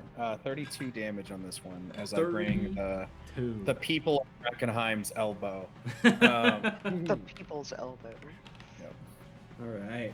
And because I crit, I get bonus action attack, which was much needed if it's still up. Yeah, so it's still up. It's you're knocking leaves and branches and vines off of it. It's still standing, but it's really looking terrible. 14 a hit? No, 14 misses. Is it worth using lucky? And wait, lucky. That might be denying it a whole turn. In terms of that might be worth like 30 hit points. That might be worth 30 hit points. All right, lucky means with advantage. How does that work? Lucky with advantage? Do you get advantage on lucky? No, it's sometimes lucky is worded. You roll one die and you take the highest from all the dice you rolled, and so it can turn disadvantage into super advantage. Run raw, but like that's obviously not what was intended, but that is what they wrote down. That's fine. Yeah, let's run it raw. That sounds ridiculous and amazing. That sounds awful. Let's do it. Yeah. Thankfully, that doesn't apply here because I was rolling with advantage, but now I'm just rolling one more die, which will be a 19. Okay. To hits. Yes, that hits. And that is good damage. 27. 27. Oh, so close.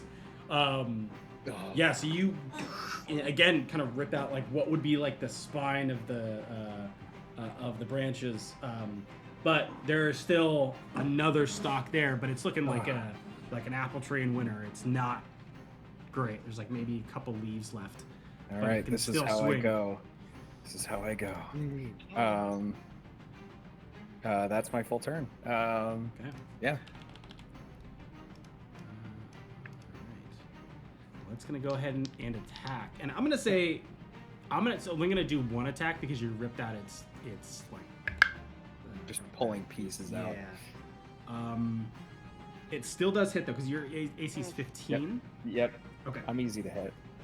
Yeah, because you're big. Oh, and I rolled poorly. Okay.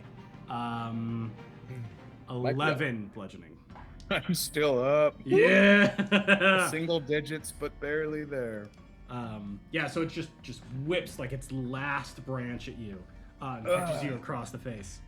And that is its turn. So Faley's, that is your turn. Okay.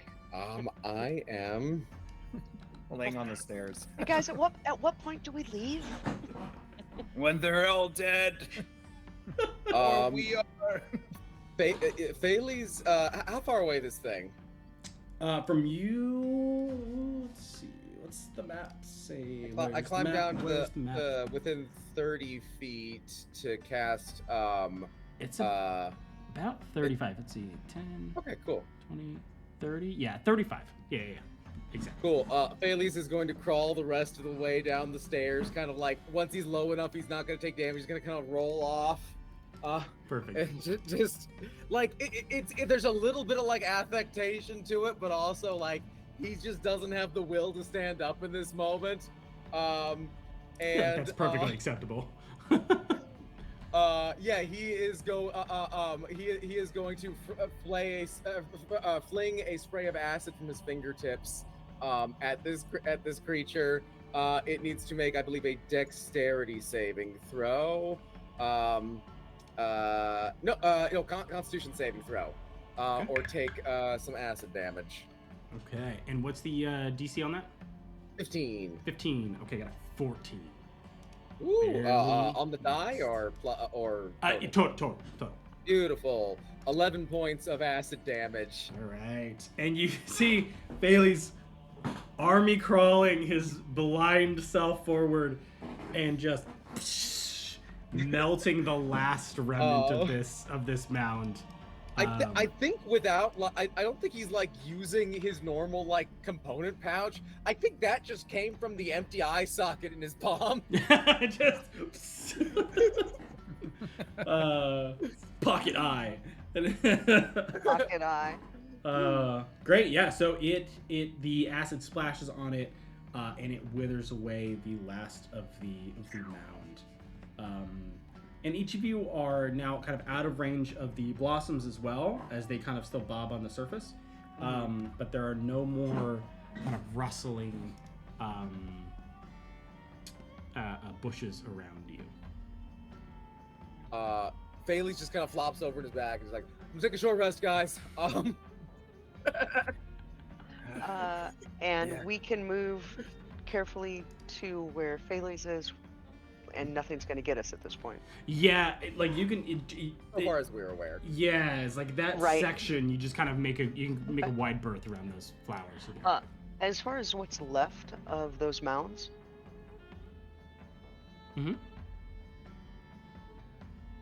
they are, from what we can tell by looking at them, they are dead. Yes. Yeah. Okay. They are ripped and torn from their roots to their leaves, like perfect, beaten with hands and perfect. Fire. As we're walking by, take a look. You know what? My mom used to make a really, really good chopped salad, and you'll be a lovely addition.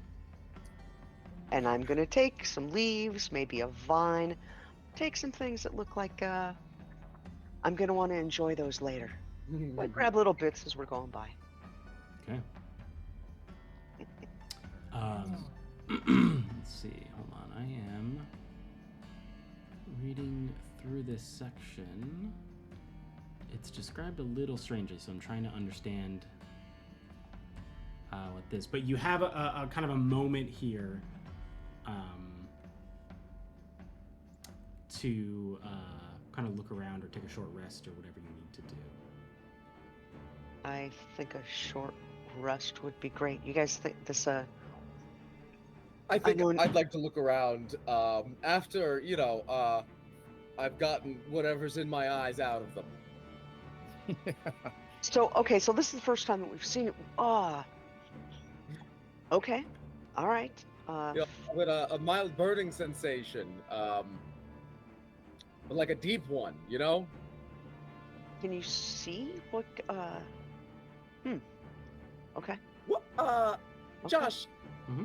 What principle is this blind sight working on? What am I perceiving of the world around me?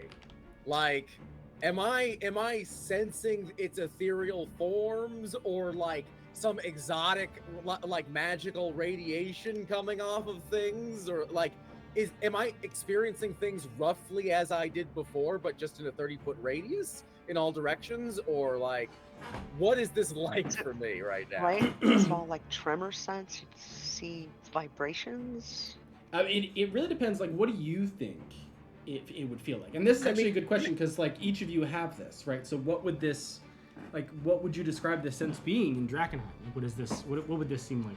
For each I mean, of you? given the described like flavor, I kind of imagine that it's a little bit like echolocation, where I am just projecting delirium radiation all around me, and I am detecting it as it soaks into things. That was kind of my thought too. Is that you have this like, I think ethereal was a good way to put it, like ethereal sense around you. But I think with the delirium, sensing the like echoes as like objects penetrate into interstitial planes around me. Okay, so two more questions. Yes. Do I sense color? Ooh. Do you think I would? I'm gonna say no, based off of the description that you gave. And two, can I detect light? Yeah, I'm gonna say yes. Okay, cool. Yes. Because light is technically matter, right? And so I think so I can see myself glowing because I have. Yeah, exactly. But you color. Pretender. I would imagine it's like kind of shades of gray purple, like a I imagine light... I'm seeing colors. They just don't correspond to like the actual colors of things. Yeah, that's kind of the vibe. Yeah, it's like it's not like a dull and gray and bland. It's like the colors aren't quite what you remember them to be. Yeah, I feel like it's something like late into the Nick Cage color out of space, where there's a lot of color. It's just not super indicative of like what the underlying material of the thing is. Yeah. Okay, well, in that case, I'm having a mild visual impairment right now. Also, I can see everything. I think I'm having an out-of-body experience. I can see myself lying here. It's fascinating. That's really interesting. How much pain are you in? You all right? I'm in a stage of pain I'm having difficulty describing. Before it was easy. I was hurting a lot. Now it's somewhere just different. It's deeper. I don't know. Yeah, I don't know if I'd say deeper or more, just different.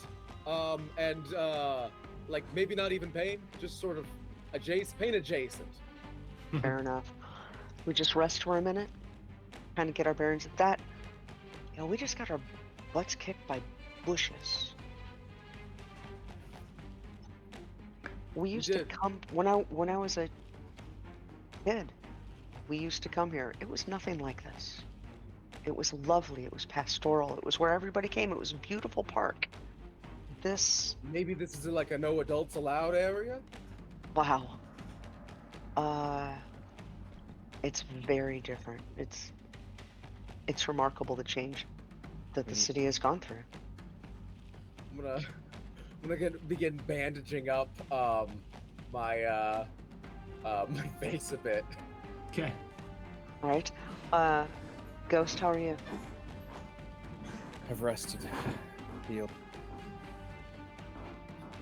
so much anger at all that is trying to stop us for simply trying to heal ourselves, heal this place, heal any little bit that has been torn apart by a sickness I can't quite name, because at first I thought it was delirium, but now I'm wondering if Drakkenheim has always had something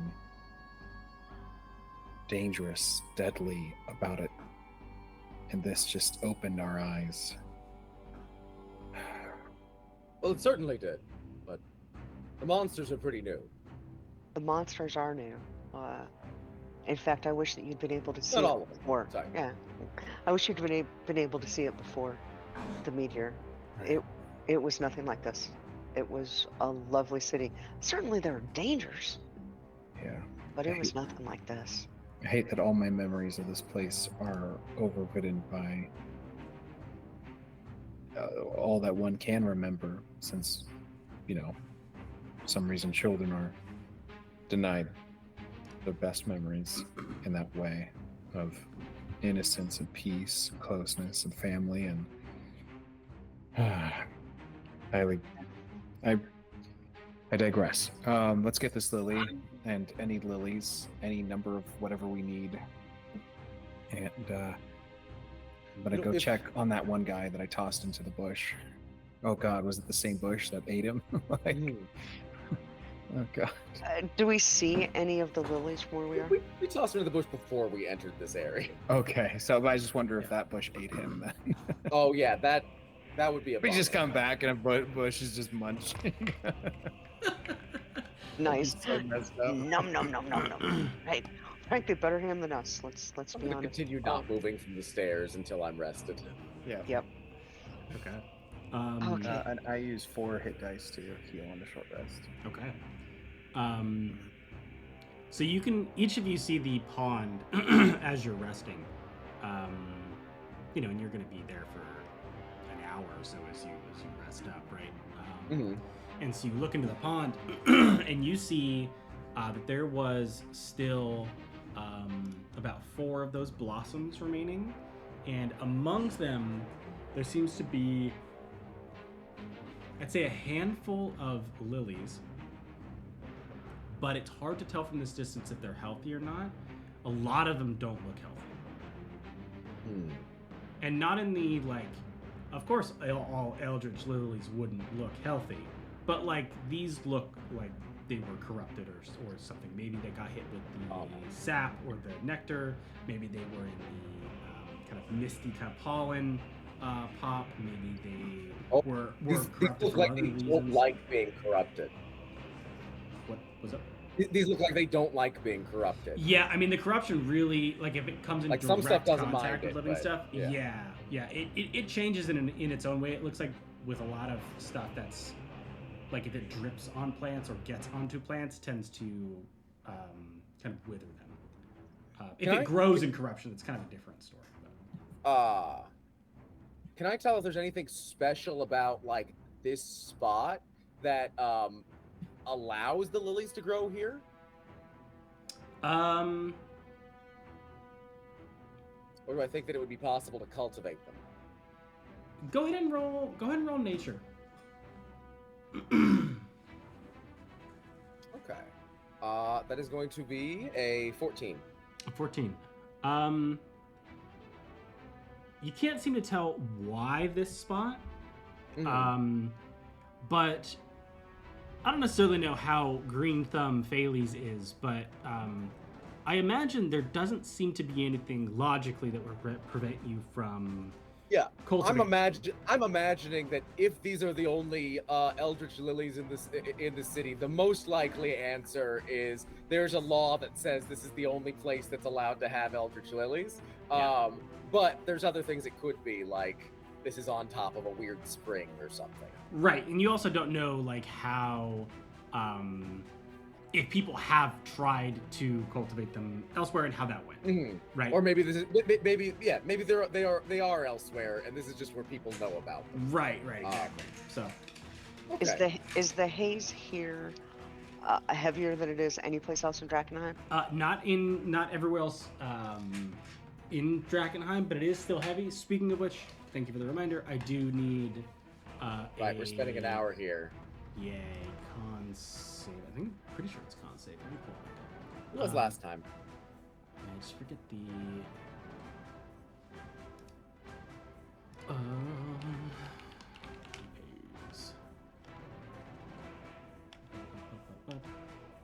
There's literally a thing here, and I do not.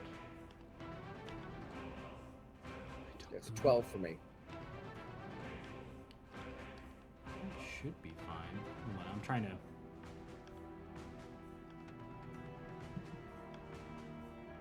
Maybe resting in the deep haze wasn't the best idea, but we're learning. Bailey's is having a moment. Hey. Yeah. Yeah. Right. Look, we're learning, and sometimes we have to do what we have to. What'd you get again? A 12. 12. What did everyone else get on their con save? 14. 14. 14? 16. 16. Good. Okay. We good? No. Oh. Okay, so Phales and Ryan, you take 11 necrotic damage and gain another level of contamination. That being said, I will say No, I don't think you could have taken it before your short rest, because I don't know if you would have had enough health. Yeah, we'll do it after. So, after your short rest. Okay. All right. Mutation. Yeah, I'm getting another one. Well, I can't even. I'm getting one every time now. Yep. Yeah, you're locked in. Oh. And Ryan, I need a roll from you. You need to You need to get higher than a 4, or meet or beat a 4. I got a 4. You're good. Cutting it close. So do I get another level or no? You do get another level, yes, but you don't get a mutation. Okay. All right, and Phales, let's find out what glorious mutation you have.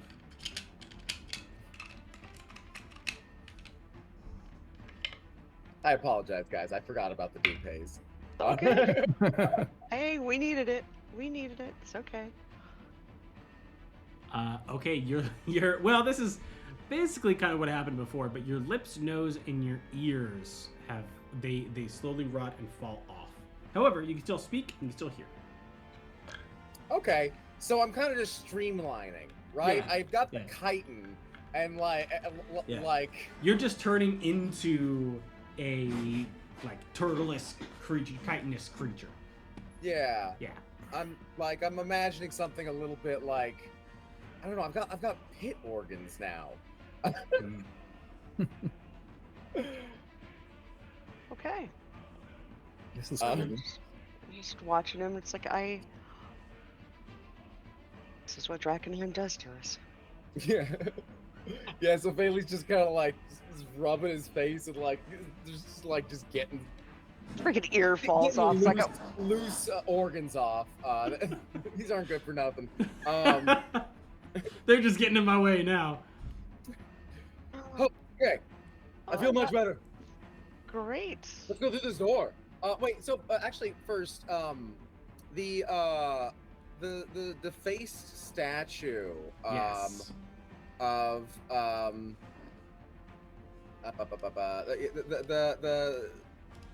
what did I? Oh wait, it's in locations. Sorry.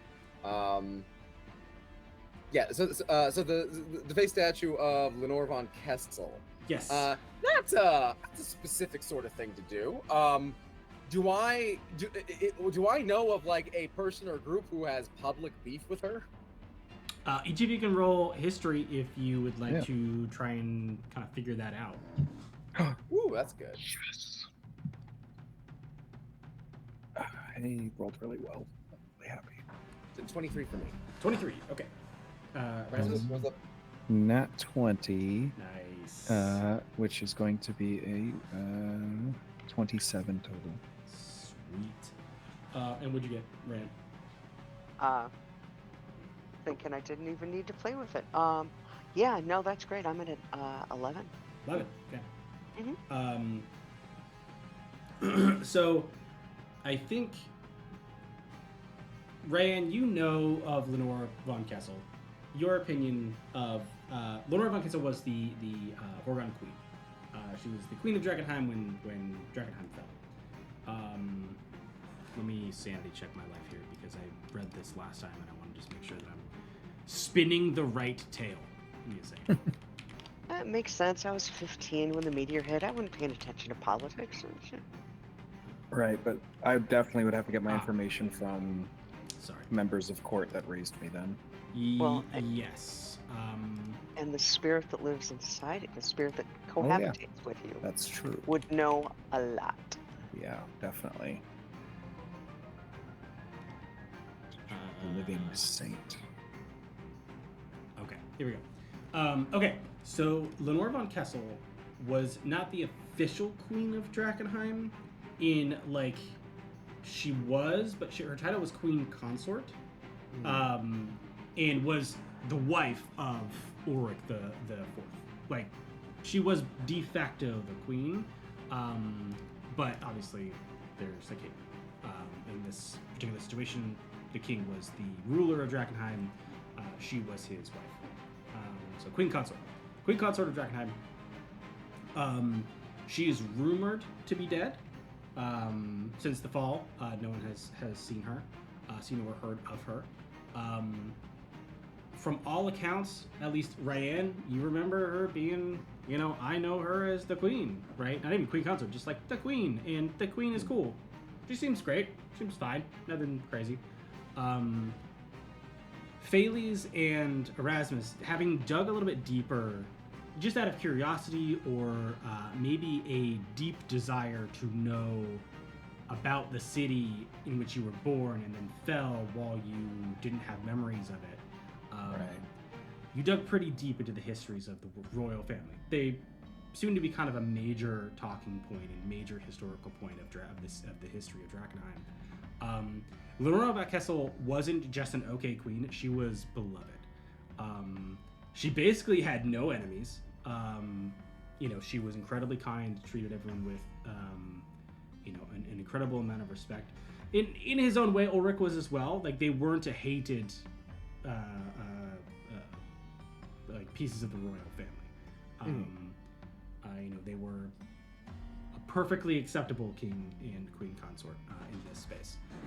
In terms of what beef people would have with the queen consort enough to knock her face off of all of these statues that you have seen in the Queen's Park, that requires a very specific level of hatred, I think. Yeah.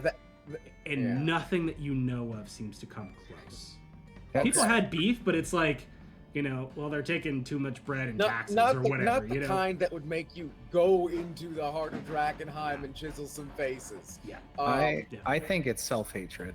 Or some anonymity needed. I think if someone is hanging out calling themselves the Queen's men, serving a boss that may call themselves the Queen, it could be the coolest twist of fate to actually be the literal queen who survived. Yeah, I mean that sounds like a thing that could happen. Are there other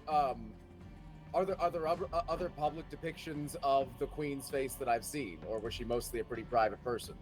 There were faces, portraits taken. That is something that you have found a little interesting about your time in Drakkenheim. Obviously it's been plagued with, monsters and running around and doing these things. One thing you have noticed is that you've seen a lot of depictions of the king. You've seen 0 depictions of the queen. Oh, okay. So that's different. That's not yeah. Not like torn out of pictures like that. Right. Just not around. Yeah, just like it's the picture of the king. Just convenient. Yeah, the statue of the king. But that's relatively normal, I think, in a patriarchal, like king-focused society. But the one place that her depiction was in spades. And where everyone knew it would be. The faces are gone. Or someone who couldn't find a depiction of the Queen thought that was weird and were like, oh, I know where I can check. Okay. Very cool. And I also will say, Erasmus, on a natural 20, I'm going to give you kind of a bonus thing here. Because I do love me some natural 20s on history checks. Feel good. Is that you get all that knowledge, you get all that information. One thing that you read that Pheles missed, just based on the book that he was reading, that you happened to read someone who was there during the fall kind of thing, and Pheles didn't have that book in the library, or it was being read by someone else, or whatever. Or the translation was not correct. You know that this park was the exit of the royal family's way to escape the castle. Oh! I share that. I share that in character in such a way that is cool and exciting. My brain is still like, oh shit. Okay. How do you players do it when you get information that blows your mind and you're like, it adds to my theory so perfectly? Holy fuck. Holy bleep. You just keep going and hope you're right and don't die, or hope you're wrong and don't die. And don't die. The critical part here is the no death. Or do I not share that? I mean, I think it's your call. This is the privileged bit of information that you have, because you happen to read the right book about the right subject for the right place that you happen to be standing in. I kind of want to hold on to it, just in case we meet the Queen's men and the Queen, and she's trying to get a vibe check on us. And as a long-standing vibe sexual, I think it best represents the interests of making sure that if she tries to vibe check us, and I have that in my pocket, I can lay it down in a moment. We know your secret that you've gone to great lengths to conceal. I wouldn't be like, hey, murder me, please. Invitation. But if she's got like detect thoughts or something going on, like I also want to minimize it. But oh man, I want to hold on to this. I do want to hold on to this. And does that infer that there's a way to another part of Drakkenheim that we would want to go to through here, the exit?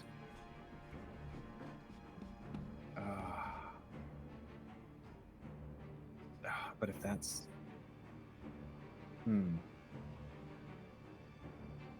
I will share this with the party and just take the risk of you guys getting absolutely murked for this knowledge. Because you guys can do with what you want, I'll say. I had a book. When I was under the care of members of court. And the book was deeply entrenched in the safety of the royal family. I believe the man who worked on a lot of the architecture for some of the outer pieces of the castle was the man who perhaps helped care for me. He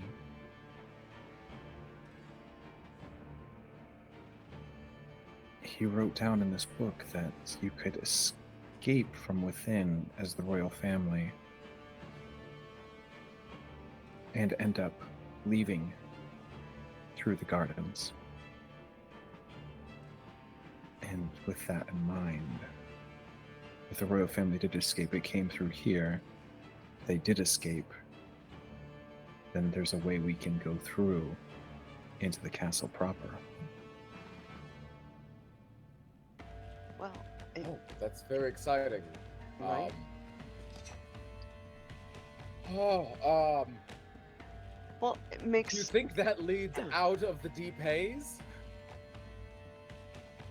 I don't know where it leads in terms of haze, as if we're going off of the size of the crater in the center of the city, then we're moving away from it. I'd say that's a good bet that it's leading away, but out of the haze, we know that the haze is within the walls. And a good castle and keep stays within those walls. Solid point. But this would be something that no one else knows. No one else has. And I share this with you because if I perish, you'll have it. That's, very generous. It makes sense that there would be ways for the family to get out. Oh, all right. Shall we? What's next? Try to find some more. Let's try to find the big brass door. Flowers. Oh. The door? Well, yes, we haven't collected the flowers yet. I will add as an additional piece onto the queen consort lore to add just a little bit of extra flavor on here. There are a couple reasons why all depictions of the king and queen would be separate. Mhm. There's one that's incredibly human, and then there's ones that the mind can conjure to fill a gap. But there's only a couple of them that kind of remain ultimately human at the end of the day, in its core. Well, presumably the king's not pretending to be single, and so given that I don't know, it seems important. It seems that she's always carefully titled the queen consort.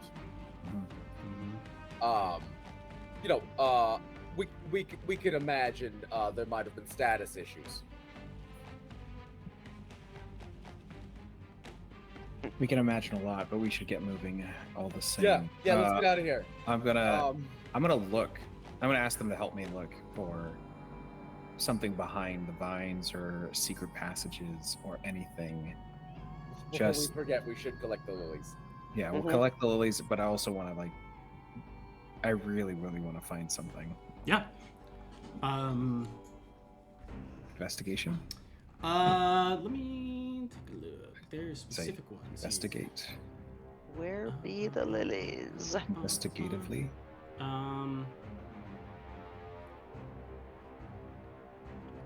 Yeah, go ahead and roll investigation. And then, is someone grabbing the lilies? Mm-hmm. Okay. I think Ryan was, because she got mage hand, and we're afraid of water. All right. Mm-hmm. And then you're gonna help me. Will you help action, looking around? Great. Okay. Absolutely. Perfect. Awesome. So you managed to grab all the kind of lilies about that are kind of in. There's about 5 of them. 4 of them are corrupted, rotted, falling apart. So you get 1. Okay. So you have 1 relatively healthy, right? It was kind of next to its brethren, but it is still an intact Eldritch Lily. Got it. And that's from one pool or both together? You can check the other one if you want. You don't see any from where you are, but you'd have to take a closer look. Could I attempt to sneak up to the pool?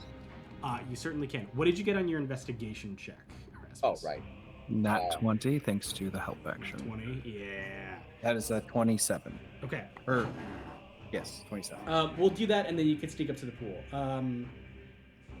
And so, what are you on your investigation? Like, what are you looking for specifically? Like, do you Peering behind the overgrowth of vines, trying to see if there's any turnstiles of bird fountains to be levers, trying to find things that are just would have normally been well concealed, but time has just augmented that. Gotcha. Okay. I'm gonna ask. So you got the help action. So that's 2 successes. Each of you go ahead and also roll me either investigation, arcana, history, nature, or survival. Oh yeah. I'll do an arcana check looking for anything that might be magical, like things something has it's the resisted the rod of time or something like that. So Erasmus, that's a natural 20 from me too. Yeah, you're good.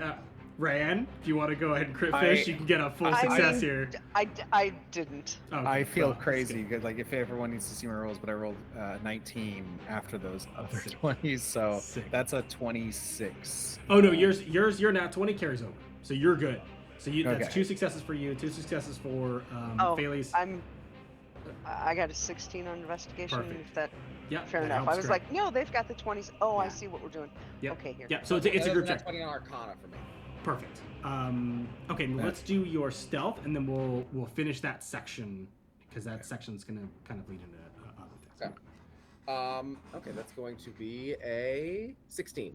16. Okay, so you managed to kind of sneakily make your way through the brush without making too much noise. Now with your glorious citrine sight, yeah. I'm kind of like a wizard-shaped boulder crawling around. I like to imagine that you wrapped all of the eyes that were glowing orange, and so now it's just kind of like a light dull behind your bandaged eyes, like the blind wizard. Even totally covered with the cloak like Frodo, you can still see the 2 glowing eyes beneath it. Yeah. So you make your way to the other pond, at least to the place where you can actually see, and you gotta get pretty close because you can only see 30 feet out. But you see that there are blossoms, but no lilies. Okay. That doesn't mean that there are none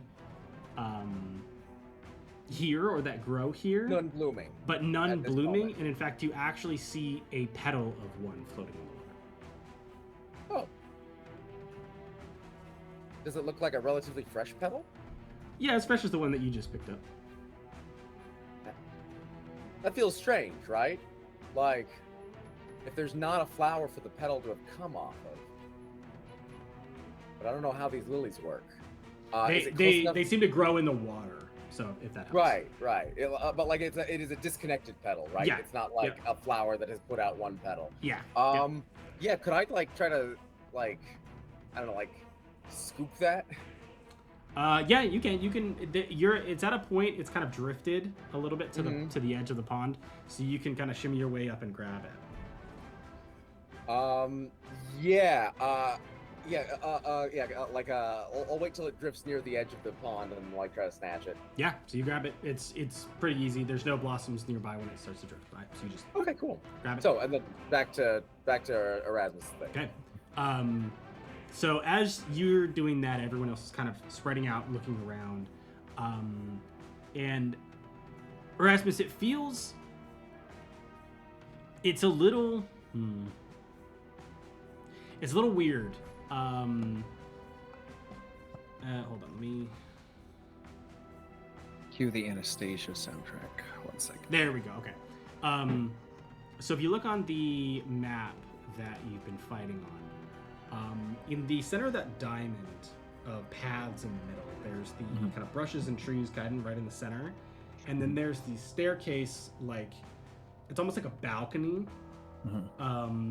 And that's, was covered in like vines and things like that. And as you start to kind of pull those away, you notice that there's this like beautiful mosaic on it that if you like take a step back, and this is all happening, Phalles isn't here. He's like off, I don't know, being a citrine-eyed wizard somewhere in the bushes. And so you like take a step back with Ryan and you kind of go, it kind of looks like a door. Like it kind of like, the way that it shaped, it kind of looks like just a weird tile door. And Phalles, you walk up and you immediately clock it as a door. Like for whatever reason, you walk up and you're like, oh, there's a door there. You found a door. Yeah, there's like vines crawling all over it, but the dirt's not sticking to it. Yeah. But you as you're closing up and you're looking at the mosaic, it doesn't look like the art itself doesn't look like it would depict a door. But if you take a step back, a far enough step back, looking at it without all the vines on it, it's either very clearly a door or it's a mosaic covering a door.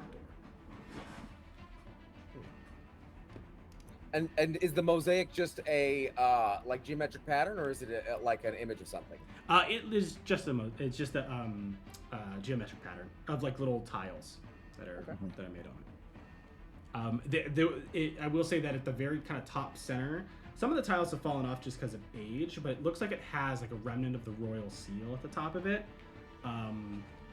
Though in the garden, those are kind of everywhere. It is the Queen's Park. Yeah. So it's not amazingly surprising. Use the steward seal to try and open the door in some way, like a magical. I mean, yeah, you could walk up and you could like place it wherever you need to place it. Yeah, I'd like to just basically be like, the steward has returned. Open up. Does that feel like it's a tap, like he's tapping his credit card? Yeah. Bing, bing, bing, Where's bing. the scam? I want that happy noise. The validation.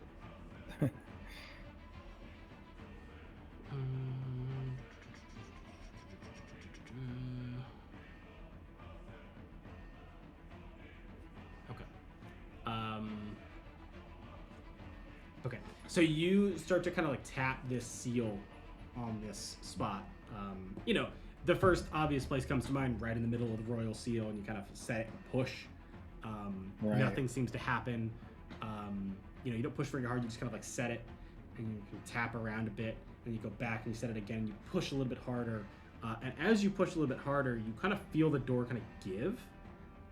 Not because of the ring, but just because of the pressure on the door. Okay. So it seems as though the door could just be, with enough strength, just kind of pushed and forced open. All right. let's So all shall we? lean into it. Yeah, shall we, please? All right, go and give me just some strength checks, just for funsies, because it's fun to do strength checks. God, we're all weak. It's great. You're all very weak. But we do have a pry bar, right? Athletics, maybe. Yeah. I Oh yeah, do. we Mhm. each one, right? Or No, you only have the one. It's I think the, we have one that's between right. us. I do it's not the, have like, one. unbreakable rod or whatever that thing is. The immovable Oh, rod. Oh, no, we have a crowbar. pry bar. We have a crowbar separate from that. Oh, okay, Yeah. then yeah. Yep. Yeah. All right. But honestly, with those, like, you can roll if you want. But just Yeah, you taking our could just- time. Okay. Okay.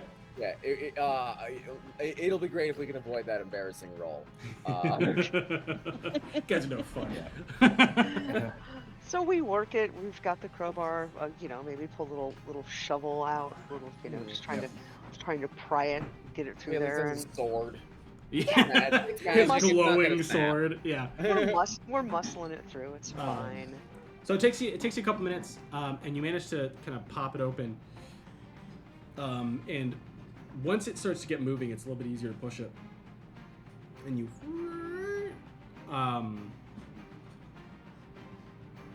and as you look down, you're looking down into it's a pitch black staircase, but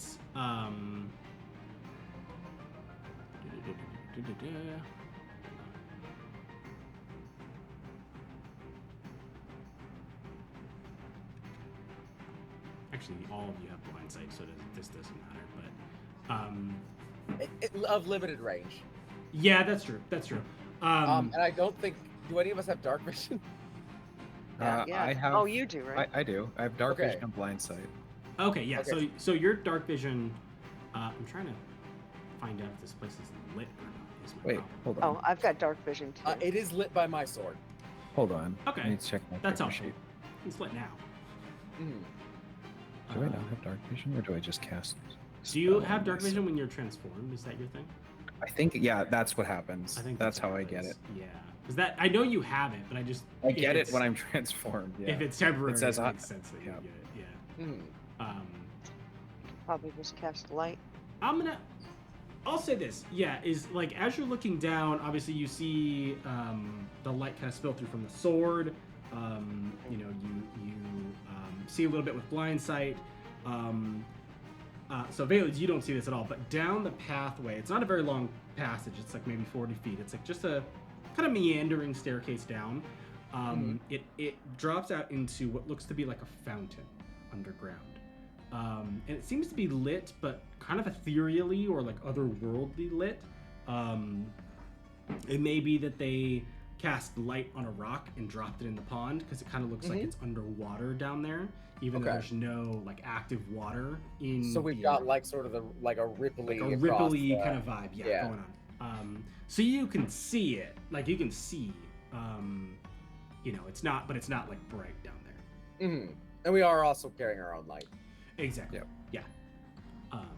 But Oh, I there's a can little see bit. that because I literally can only see 30 feet. So you just see the end of the staircase.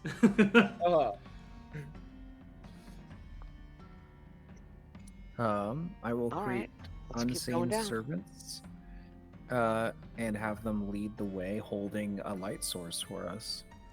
I'm gonna view through my cat senses, if that's okay. That's cool. Yeah. Yeah. That's super fun. What was your Right. cat's name again? Midnight? Melancholia. Melancholia. Melancholia. That's right. Okay, so the unseen servant and Melancholia bravely jaunt down this staircase. The unseen servant holding Melancholia forward. Yeah, she's the I'm, light no, source. I'm still carrying Melancholia. I'm going up with her. I'm not gonna Oh, set her okay. up ahead Cool, to cool. die.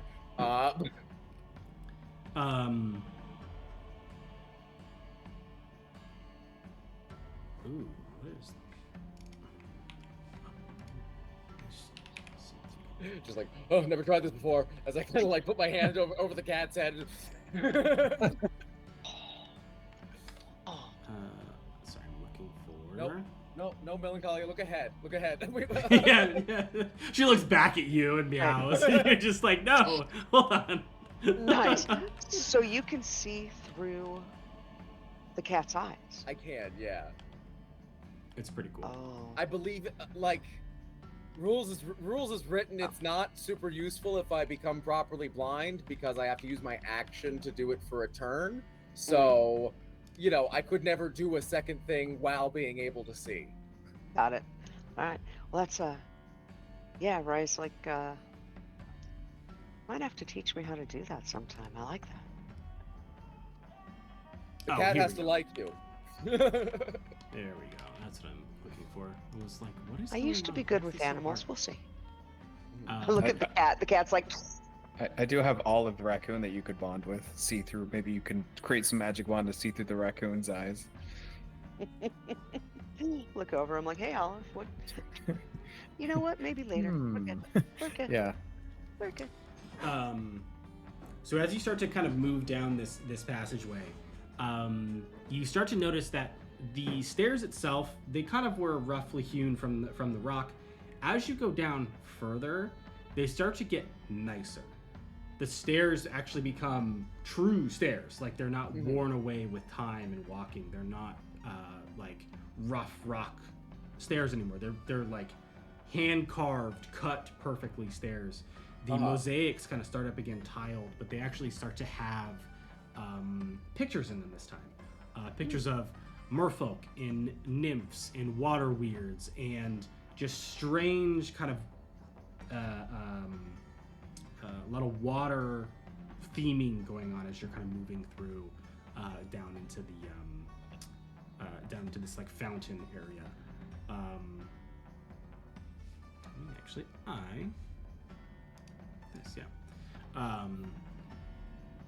As you get closer to this room, the mosaics start to take on like the merfolk and the nymphs and the water weirds. They start to like do things like eat food, or they seem to be in the bath in some type of water. They seem to be almost like seducing like terrestrial beings to either dance or eat food with them, or bathe with them. The smell coming from here is actually not unpleasant, and it's quite cool down here. The fountain is actually running. It is a like a nymph-like figure. Seems to be holding a trident above its head with a vase, and that the water is coming from the open vase and pouring out. And kind of around the fountain, it almost looks like there's like almost gifts, like ceramics are there, little baubles, some coins have been kind of tossed around and in the fountain. And as you step into this room,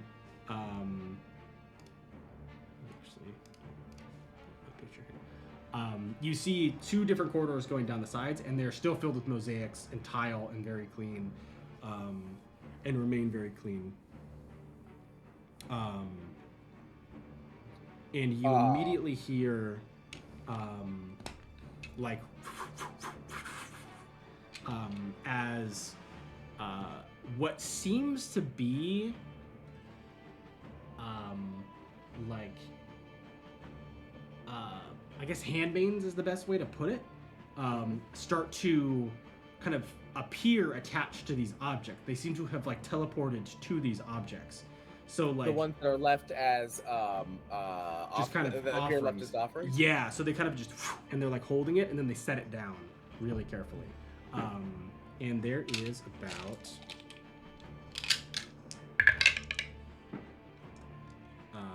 ultimately there's about 13 of them as they start to in this entire chamber. And as you kind of take a step back, kind of surprised at how quickly they manage to get to these places and these individual objects, they seem to have essentially just teleported in their own interesting way.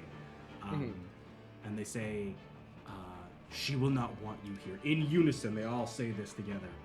She will not want you here. Leave now. This is your last one. Look at the guys. I'm like, we're. Should we leave? Is there somewhere we can leave a petition to be allowed in? Let's see. How do I want to do this? We're not trying to harm anyone or anything. We're trying to help. We're trying to find materials to help others. I don't know that matters. Hmm? This appears to be their space, and they don't want us here. Our mistress will not share the lilies with anyone. Oh.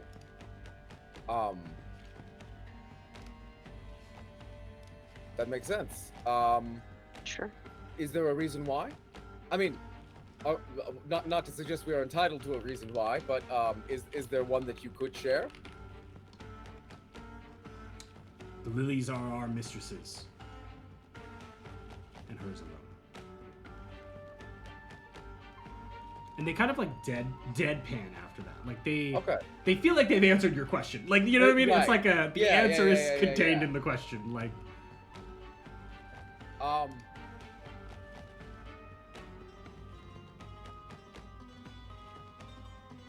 okay. May I approach to leave an offering?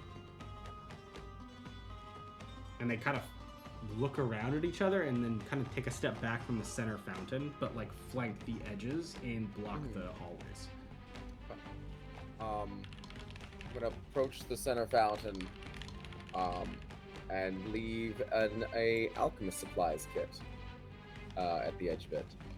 As I go up to the edge, do I see any lilies in the fountain? You do not, but you do see another. After all of them teleported in, one of them, was grabbing one of the vases on the kind of lip of the fountain and setting it down. A lily kind of falls, like a petal kind of falls into the fountain. In that case, I will say I believe I have something of your mistresses, and instead of the alchemist kit, I'm going to put the lily the lily petal in. And as you put the lily petal in, they kind of, there's like a hush that kind of falls over. And they go, "Where did you get that?" In the pool above.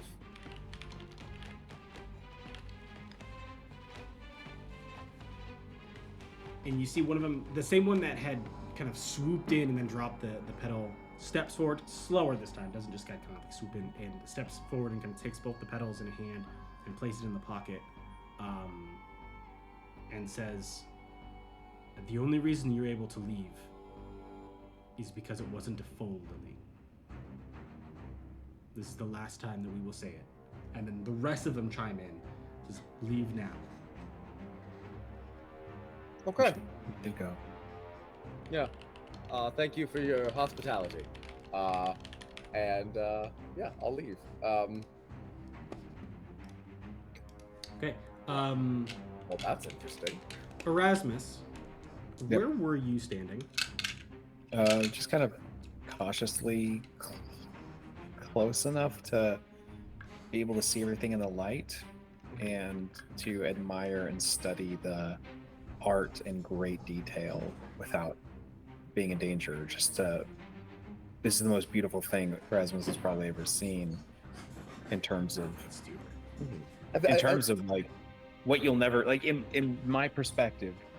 Like my dream is to like go to places of ancient beauty with subterranean untouched fountains and mosaics on the wall. Like go to Portugal, go to Sintra, go to places that are going to be on everyone's Pinterest, wall pins. This feels like that. I imagine you were a little bit behind me before they challenged us, and then I probably went up alone after they challenged us. Yeah, that makes perfect sense to me. Okay. So But I'd as be looking at everything. as you turn around to leave, these. Actually, each of you, go ahead and roll me. Go ahead and roll me insight. Insight. Oh, that one. Well, There's where my luck you're ends. busy. You're looking at other stuff. Yeah. 14. I'm quite close. Could I roll an insight? Oh yeah, absolutely. Yeah. And all of you can roll. Sorry, I can't seem to find awesome. a good lighting on this. Like, It's gonna be a 15. 15. Okay. During your kind of interaction with these like handmaidens, they definitely have some level of corruption attached to them, some level of mutation that's happened. But what you could tell is that they're all wearing royal garb, not like official royal garb, but like I served in the house of, the king and the queen kind of garb. It's torn, it's frayed, it's kind of falling off. Do I get the impression that these are, I was imagining they were something analogous to Erasmus's unseen servant. Do these feel like living things? They are definitely living things. These are living creatures. Oh, that's weird. And they have some level of etherealness to them. They kind of have, poking out from underneath their stuff, there's the kind of veins of purple that the delirium and the corruption tends to incite. They look like they were part of the royal house in some way. There's some level of servant in the house.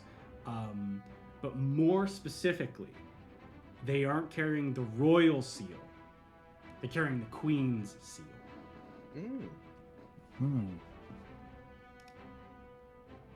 Wait, there's something. And so as you kind of notice this, well, Erasmus, you don't, because you're not paying I'm attention. I'm just like, just touch it, trying not to like disturb anything, but yeah. As you are looking around, you are kind of facing away and you're looking at the mosaics on the wall, and you kind of like turn back to the main fountain for not necessarily the first time, but the first time without Phalles in front of you, and you hear a pin drop could be heard in this room. And Like the fountain stops? well, that's the only thing, really. That'd be terrifying. Just but- the fountain just... Yeah, just. But they all stop what they're doing, which is like they were kind of, ushering you out, like kind of walking forward, kind of moving you out of the thing. And when Phalles kind of turns and moves out of essentially your way, and you see them, they all stop, they all stare, and they just are slack-jawed. They're like totally blown away by what they're seeing. And the one who spoke to you, Phalles, walks up and says, Master Erasmus. What? Oh, dude. Where have you been? Oh. Chills. Oh. I'm sorry, how do you know me? Quick. And they all, literally just all 13 of them, I'm not even going to give you a chance to fight this because it's 13 human-sized people, like medium, adult-sized people, just grab you by the arms and just haul you off. No. I'm not gonna fight them because they sound like they know him. Like, are they going to stop me from coming with? Don't hurt anyone, but there's like a large group of them just kind of take him by the hand and just rush him down. Where if you're looking in the back, like from where you came, down the left path. Just come with. Yeah. I will give you here. I have Rush off with out of curiosity. It's the other map that I have given you. Oh my god. So you started in one, and you are now heading towards kind of down to the left of two. So you're being just whisked down this passageway. How do you know my name? What's going on? Who are you people? Why are you taking me? You're like, she will be very, very happy to see you. And then you hear kind of others behind being like, would she be excited to see him? Look at him, we need to take him to him anyway. Like, quick. And they just they ignore your questions entirely, and they just whisk you down this hallway. I mean, they're moving like, quite frankly, normal speed. A couple of them, like 3, kind of try to prevent Phalles and Rayanne from following. So there's 10 that are taking you. We are his attendants. It's absolutely essential that we stay with him. Yes. They've they've protected me. They will not. You're whisked down. You're like yelling behind you. You're like, wait, no! You're like feeling 10 different things at once as you're being crowd surfed. Yeah. Right. I can do a quick message to Phalles on to Rasmus, like, we're back here. We're gonna be with you. Stay calm. Okay. Yeah. Stay calm. Stay calm. We're with you. I need a persuasion check from you, Feliz. I will say, Yeah. go ahead and roll it with advantage. Because I was going to give him the help action. I'm like, I'm trying to be persuasive as well. Okay, that is a natural 19 Sweet. plus 2 for 21. All right. Plus 2. All right. That's a long shot. Let me make sure. Why is Bailey's charisma so high? I don't know. He has a vibe. That's why. I think I rolled these stats in Just order. I think speaks that's with confidence. Nice. Okay, let me make sure that make sure I'm doing this correctly here. I'm in the back. We are his. Yeah. What did the attendance. He's I was going to say he is our master. As you have a mistress, he is our master. Though I don't know that that's the right terminology. Okay. This is wild. So the three that have kind of like stood in front of they all look at each other and they say, "To be fair, he would have helpers. Like that would make sense. Okay, that would. Yeah. Okay. Quick. It's fine. You'll be allowed to follow at a distance and say nothing." I'm just gonna nod. And they start kind of walking back. Actually, what they do is they literally just grab like a coin and they just and they teleport to another coin like 60 feet down the passage. And you see them holding another coin. And they put it on the like stone outcropping where it was. Interesting. And then they grab another coin and kind of do the same thing. And Can they're catching up to the thing. Does that work if I do it too? So if you pick it up, nothing happens. Oh, okay. I'll put it down and continue on. That was a good try though. Just hustling. I think I'm using my sword as a cane a little bit right now. Maybe. I do not Maybe. believe you at all. We're moving through, looking around as we're going. So Shouldn't do that with a sword, but it's magic. It's not going to be bothered at all. Mm-hmm. Okay. So you get to another room of like a large. It's not as large as the original room, but it's a still pretty large room covered in mosaics. And there's a wrought iron gate at the back of the of this door, or the back of this room. And Erasmus, at this point, you're just kind of your feet aren't even touching the ground. Like you have been hoisted up, and you are being dragged forward by like 6 people. 2 of them go up to the door. They quickly just swing it open. You're rushed inside. The 3 that were blocking you kind of turn and like are about to close it, and they pause, and they don't open it again. They just kind of don't close it, and then they let go and they just keep walking. Good, not continue onward. And so you walk into this rough-hewn, like carved from stone passageway, and you start to hear water underneath your feet. And then you get into this spot of it's just water. Like it's not a lake or anything, but it's like like a foot of water that you're standing in. And it seems to dip down on one end, kind of near the northern wall, like if you're looking at the map. And then there seems to be pipes that are kind of continuously feeding it water. But the water itself is flowing down to the bottom edge of that map. It seems to loop around to the side. There's a couple glowing stones here, similar vibe going on. But at this point, very much like artificially carved from this space. But this is definitely not like Mastercraft work stuff. This is like, there's roots poking out of it. You're definitely like under the park, like someone dug a giant tunnel. And the handmaids just kind of whisk you down this little river. Does it look like the kind of fancier part might have been an escape tunnel, and then this is somebody decided to expand the escape tunnel into a bigger space? Or a bigger space was adjacent to it and collapsed into it, or it just met up, like when they were building it. It's hard to say if this was even the escape tunnel to begin with. Oh, okay. So that's kind of... Oh, lots of secrets in this park. Yeah, that's kind of the weird part. What it seems like is this is where like a spring would be. Yeah, this so you seems like a can ritual go space. And like, yeah, it's just kind of an underground well or an underground spring. And as you're kind of whisked around at this point. I mean, these handmaids are moving through this water like nothing. I mean, they're moving quick. At this point, the water is 3 feet deep as you're moving down this passageway, and so you have to like shimmy your way down. So Erasmus, obviously, you're kind of hanging in the water a little bit, but you're still being kind of brushed along. Right. I'll hike up my robes. Nice. Like, do we have water lock on us? No, we had water breathing. Okay. And you exit into the bottom section of that map, and it looks like the water that is flowing down here dumps into the spring. Like, this is kind of where the underground spring is.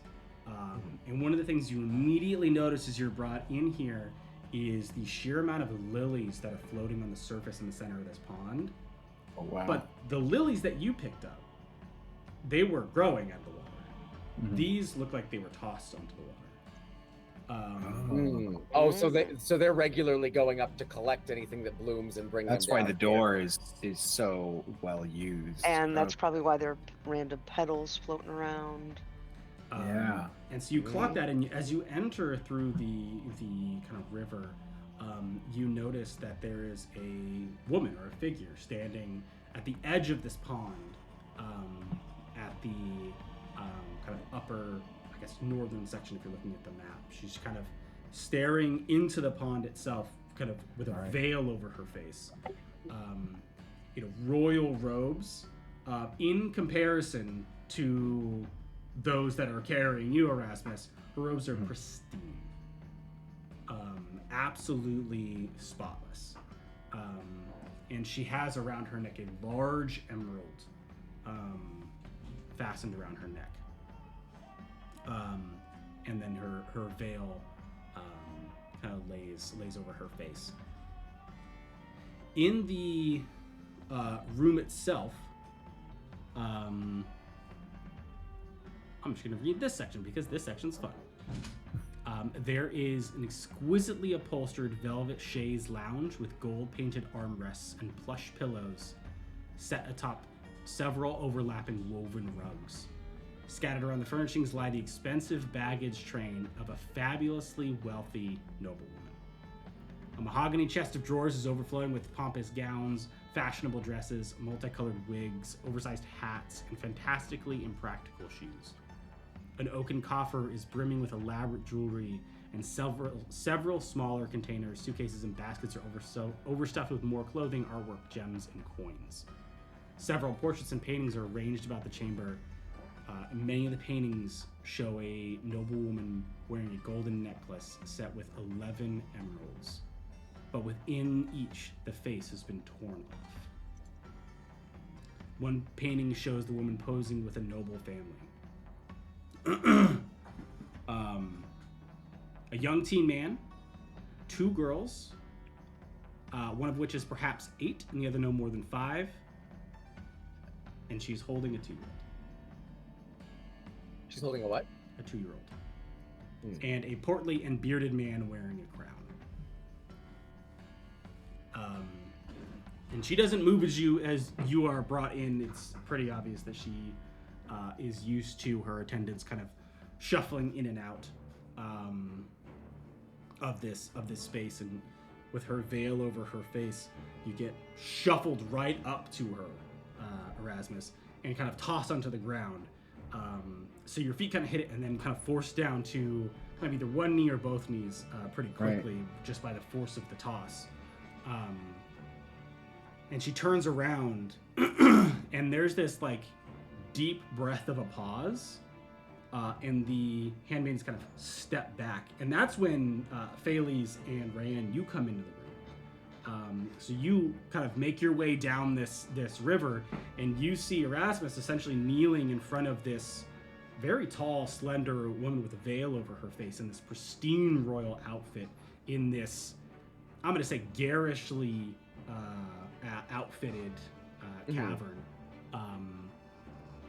Can I approach and kneel like maybe 10 feet behind him? Yeah, you can start to move that direction. Before you get too far, she is staring at you, Erasmus, or you think that she is. It's a very thick veil. You can't see her face behind it. And there's, apart from like the noises of the water and the drip of the cave, there's no one is breathing. Like everyone is silent. And she goes, so it is you. Me? I'm sorry. I don't understand what is happening. Where are we? Why do they know my name? Who are you? How old are you now, Erasmus? 17. 17. It was 15 years, right? Yeah. I'm trying to remember chronologically. Yeah. Yeah. Just they recognized you by your characteristic beard. Popped out of the womb with it. It's crazy. Is a child born with a beard? So 15 years. Yeah. 15 years you waited and you ignored. You didn't even attempt. Would you truly leave your mother for 15 years? I didn't even know you. You're my mother? Can't even remember my name. No, I know your name. I was raised with strangers who did not tell me any of this. How could I have done anything about it if I didn't know? Why did you leave me? You're your son. Just like your father. Typical. My father? Is he alive? I don't know. That man ran. What are you doing here, Erasmus?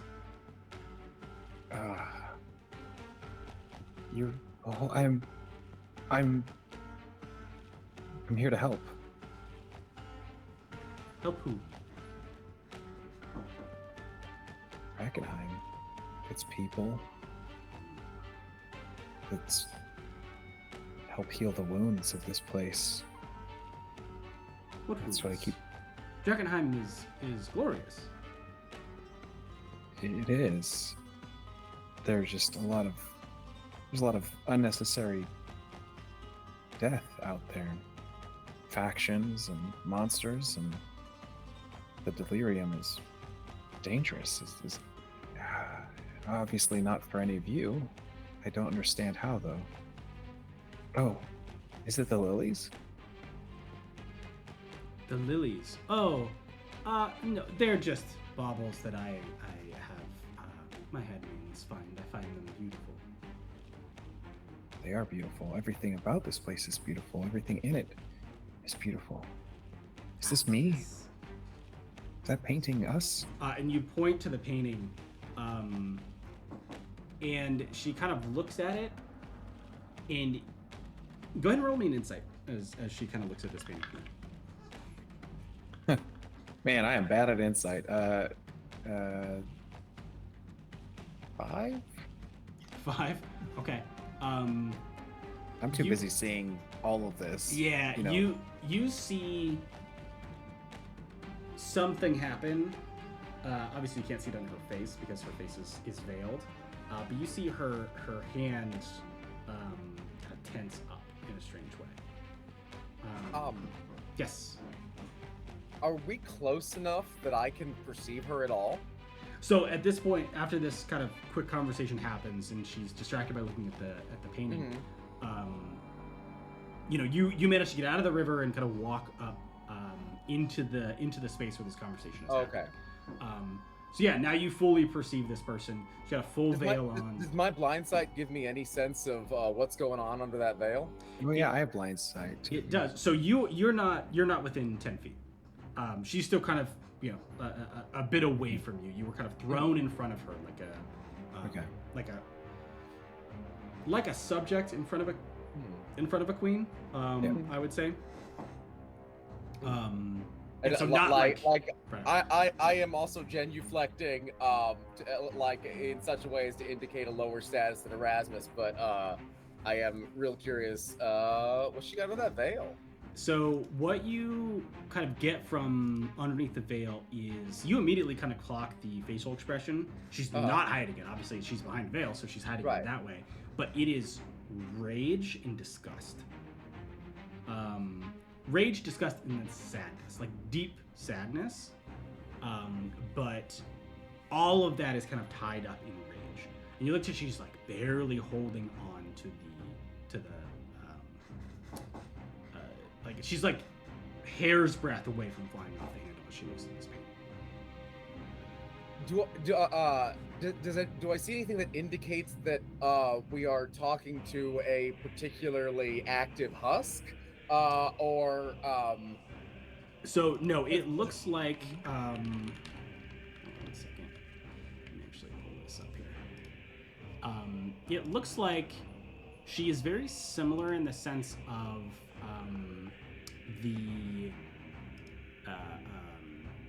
handmaidens is like somewhat corrupted. Okay, but preserved by some magic. Exactly, yeah. So you know, her hands are kind of traces of the kind of purple corruption, kind of trace up it in fine lines. And around her neck is also a similar thing, like kind of coming from underneath down here. But hers are interesting. It almost looks like she styled herself with them. So like she found pieces of jewelry that accentuated those things. Okay. And this is something I'm truly not sure whether I have enough detail to even make a guess at, but does she seem to look something like that picture? She looks very, very similar to the picture. Okay. Yes. Oh wait, no, the picture has its face ripped off too. Well, that's the thing. Is that like that's the you could tell by like the physicality, it looks very similar. But the face, obviously, you've never seen. Well, no, you and Erasmus would have seen her face, and because she has a veil on, the only person who could actually see is you. This is the Queen Consort, Laura von Kessel. Like based on pictures that you have seen in history books, right, and stories of the fall. This is her. I mean, as discreetly as I can, I'm gonna lead in and whisper to Erasmus. I'm sorry, what? You are the son of the von Kessels? No. I mean, I was raised with the name Saint Wraith. People who had escaped from the court said that they saved me and my parents stayed behind. Oh dear. Am I wrong? No, that's consonant. I think you would be well served to placate your queen mother in this moment. Absolutely. I'm so happy to be reunited with you, Mother. I'm glad to see you're well. You look remarkably well and healthy, and goodness, as beautiful as I can somehow still at the fine edge remember, but it's all coming back, I think. And she kind of turns to you as you're kind of saying those things, kind of breaks her out of her reverie of the painting, and looks at you as you're saying it, and then kind of glances at Scalise, and just kind of goes, and then kind of looks back to you, only when you hit the word beautiful. So she's listening to you, and you know you're saying all these things, and she's like kind of half interested, half whatever, and kind of getting a little bit more peeved. Notices Scalise and Ryan is like, what is, like, starts to get More people now? Yeah, Oh. so Failes, you kind of get Oh, the sense that, people. like, she starts to get a little Yes. bit pissed off Ugh. now, and then you call her beautiful and, elegant, and she turns back to you and her rage disappears. Well, Failes, her rage disappears. You're the only one who can really see this. And I'm sure there's like a little bit of tightness in her body language. yeah, she kind of like loosens up a little bit, and says, Yeah, every "I one of my knew senses you would be on remember." the discovery of my alleged mother. Just, I knew you would remember. Maybe we did raise you right in the little time that we had with you. Because who could, quite frankly, forget all of this, and this magnificence and this glory that we have. Yes, it's Drakkenheim stands so tall and beautiful. I understand now. I understand that it's unforgettable and everything is so good and well. I can just feel like the crab claws of Hades just encouraging me or steering me, as I'm just awkward, not understanding what's going on. You're nailing this. You got this. You're doing so well. And she is sitting there going, well, so, son, I will say that now you have returned to your mother. Where have you been? What have you been doing? What has taken you so long to find us? I mean, I immediately want to be like surviving woman, but then I feel like Bailey's like hits you on the head.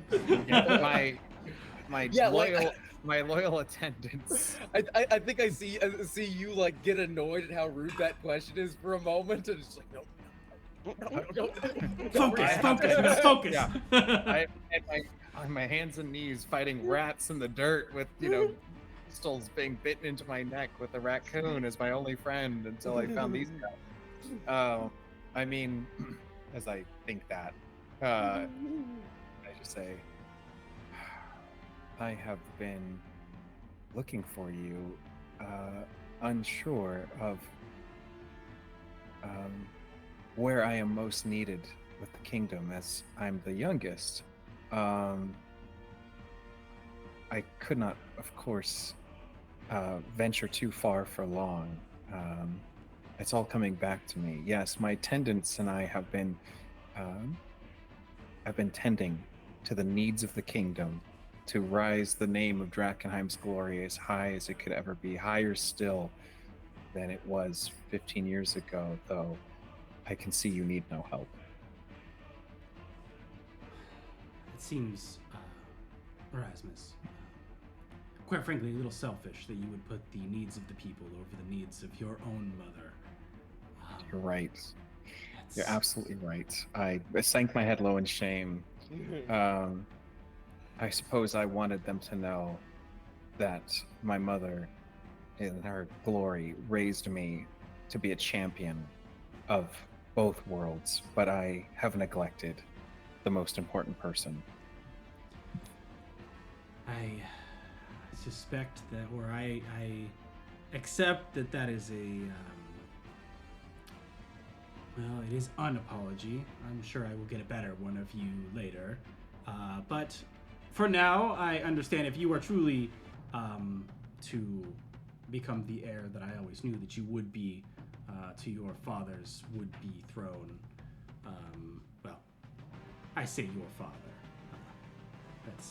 Let's be clear. But quite frankly, at this point, and her face gets, Failes, her face gets like sad. Like it just drops. It's like it goes. She is like 100 in one category, 0 in another, 100 in another category. She swaps really, really hardcore in her emotions. Oh God. Really intensely, and so she immediately goes from like, oh, thank you, yes, I accept your apology, to immediate, like, about to just burst into tears, with the disappearance and uncaringness of your siblings. We can hand wave the matter of the ascendancy and the bloodline. We will shove that aside because After all, Drakkenheim needs a much better king than your Cowardly father. father. And like, it is in italics, quotes, bold. Like, it is like, that is like the best word that she could use for the role that person played in whatever. Is she like 2 years it insinuating? was. I'm glad she didn't just flip and be like, "How dare you speak about your father that way?" Well, it's interesting. So go ahead and roll another insight as this conversation is kind of going on. Might have been a little bit. 10. 10. Okay. It's so funny. As I'm just like, is she insinuating that he's actually not my father, or is she insinuating that he's just that father title is as good as he gets in terms of like what he's provided her? Little column A, little column B. She's insinuating that like the king's not your dad. One, if she is in fact your mother at all, Right. the king is not your father, and also that very human reason why people don't appear in the same photographs and in the same statuettes together, usually because they don't like each other very much, and so, or at least one of them doesn't like the other person very much. And you look around and it doesn't seem like there's raw hatred for the king here. Like, his face is still intact in the picture. But the way that she speaks of him is like lesser than. Okay. And then very much like speaking to you about him, the title of father is only bestowed, like being like attached to him for you, because of propriety. Okay. Yeah. All right. I'm just gonna ride this emotional wave, and you can kind of almost feel like Erasmus is like so heartbroken that this is what he gets when he's returned. But more importantly, that he didn't even know. Like, he always imagined like his parents were, of a noble court, contributing to the safety and well-being of what's remaining. That they sent him out, but now I'm understanding. That's a roller coaster of just like, my parents are alive and they suck. Yeah. But like, more importantly, that the people who saved me probably saved me from these people, not just the fall of Drakkenheim. Like, the people who actually raised me with love, and now I'm even more upset that I still have to find them. Yeah, they probably would have given you a heads up if these were people worth finding. Yep. I think they were being very respectful. Maybe they sucked less back before they got delirium brain. 15 years of delirium Not everyone's brain. suited for it. Yeah. He says Delirium with brain. no Get eyes yourself. and chitinous skin and claw hands. Not everyone's cut out for the delirium brain. Not everybody can handle this as well as I can. Yeah, that's so good. They have claw hands. They're just Oh chitinous. no, yeah, you're right. It's just I've got individual fingers still. For now. Everything eventually becomes crap. God, all of this is hitting hard. I'm going to say this reunion has been uplifting, enlightening. What would please my queen, most? Well, since you're asking, I would like to sit on my throne again. Of course. This area has its merits. It's a pretty beautiful spot to find. I have all of my beautiful things here, but ultimately, I did enjoy our home in the castle and would very much like to stay there again. Okay. You, I'm sure, very busy tending to matters here. But I, once again, have named myself champion of Drakkenheim and the proud royal name. I can arrange this. I see no reason why I can't. Perfect. Excellent. My attendants and I will need any bit of insight or instruction, so it's best to quickly manage this important need of the Queen Mother. Excellent. And I very much expect expediency from you. I had the greatest hopes for you, even though you weren't in the line of lineage, or at least further down. You know, we all can rise, Erasmus, and I'm incredibly happy that you have come to see reason and returned to your mother. Of course, yeah. I can't imagine anyone in such a pristinely privileged position would not come running as I have. I am shocked by my siblings. Do you have any idea where they are? I don't know where your siblings are. They abandoned me like my husband did, like you have done. But, being the good son, you have returned. Yes. They, however, have not. But, so, if you were to find them, tell them their mother is very upset and would like to see them. Absolutely. Well, I need to see you on this throne, Mother. It's been too long, and Drakkenheim is a shade less beautiful without you in the light of it all. So it's best that we get to work carving the path forward for you. And there's any way that you could, as I said, instruct or assist my efforts, I would be grateful. But as I want to assure you, it isn't required for my success. It only improves the pace at which you receive it. There may be those looking for me still. Cowards. And, quite frankly, idiots. The lot of them, they can't seem to find me here. Haven't gone anywhere. But you can ask around for any of those loyal to the royal family and see there might be a way that we can put us both back in where we belong, in the castle. Yes. All right. My attendants, do you have any questions for me as I so jovially move forward with new purpose? No, I only thank the Queen for her radiant presence and wise words.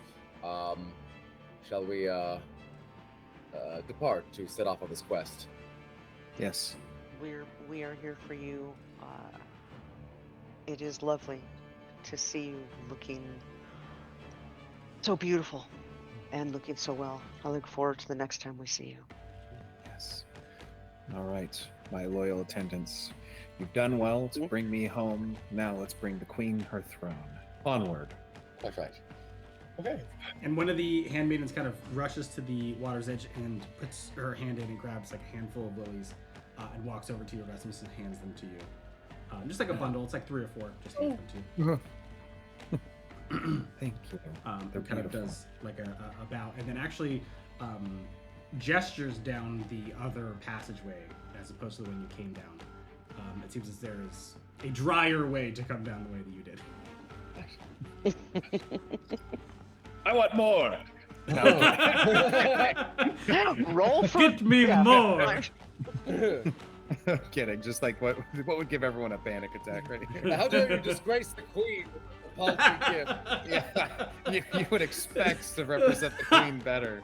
Oh God, I'm tempted. So tempted funny. though. Chaos Gremlins. I think we continue down that path. Wow, Yep. that's terrifying. We gotta get the fuck out of here. So as you start to move down the other path, you're followed by like 2 or 3 of the handmaidens. Not the full group. Actually, the full group went the other way at a nod of the queen consort. And as you are walked kind of down this passageway, you notice as you get there, now it's tiled again. Okay. So now it's like tiled and mosaicked and kind of built up. You essentially moved from a beautiful underground wellspring to an actual walkway again. Why they brought you this way? Who knows? Probably it was the fastest way. And quite frankly, they didn't care. They were like, we just need to, if we wait like 2 seconds, we're going to be in a lot of trouble. I was about to say, like, let's make the queen as happy as possible, as quickly as possible. Exactly. There's also like a lot of water theming down here. They might not associate being wet as like a bad thing. Yeah. There's been 15 years. So you start to kind of move back through this area, and it enters out into a larger chamber than the first chamber. And it seems as though there's a bunch of statues carved directly into the walls of this room, hand carved that are quite frankly very beautiful. They depict Lenore von Kessel and King Ulrich, their 2 daughters. An interesting component about this is obviously any of the statues with her face on it are removed. Her face is removed. There is only one statue of one son, and based on the painting that you saw Right. in the other room, that would put that just before the fall. Right. You were about 2. There was a young boy there. Teenager? Yes, I'm trying to pull it up right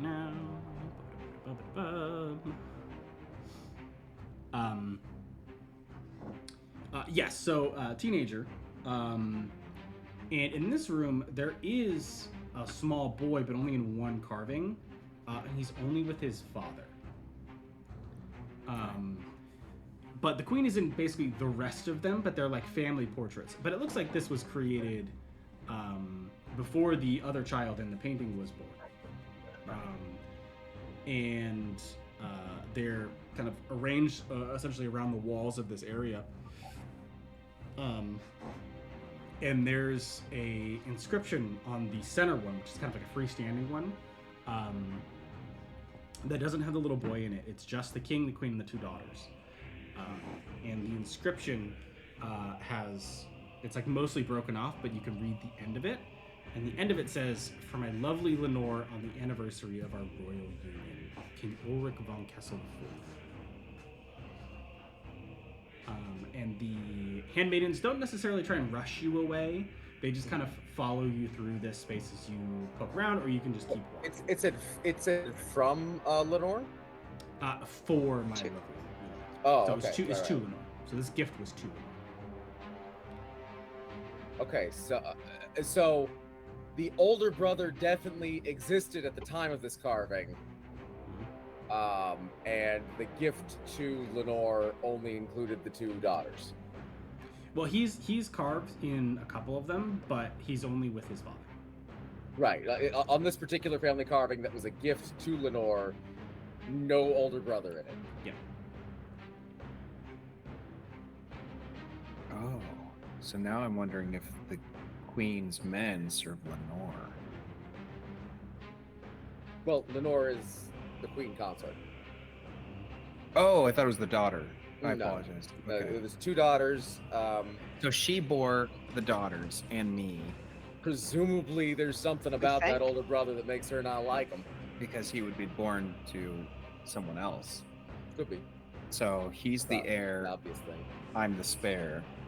I'm the heir now that he's gone. Provided that it does not become known that you're not actually related to him, probably. No. But yeah, I don't think Phalese would consider talking about any of this with, like, while the handmaids are around. Nope, just waiting to move on. Phalese, Can you Oh roll yeah, me? I meant to ask while we were in there. Was there any like, like any signs of like powerful magic upon that chamber that we were in? In the chamber, Mm-hmm. not really that you could tell. Okay. Cool.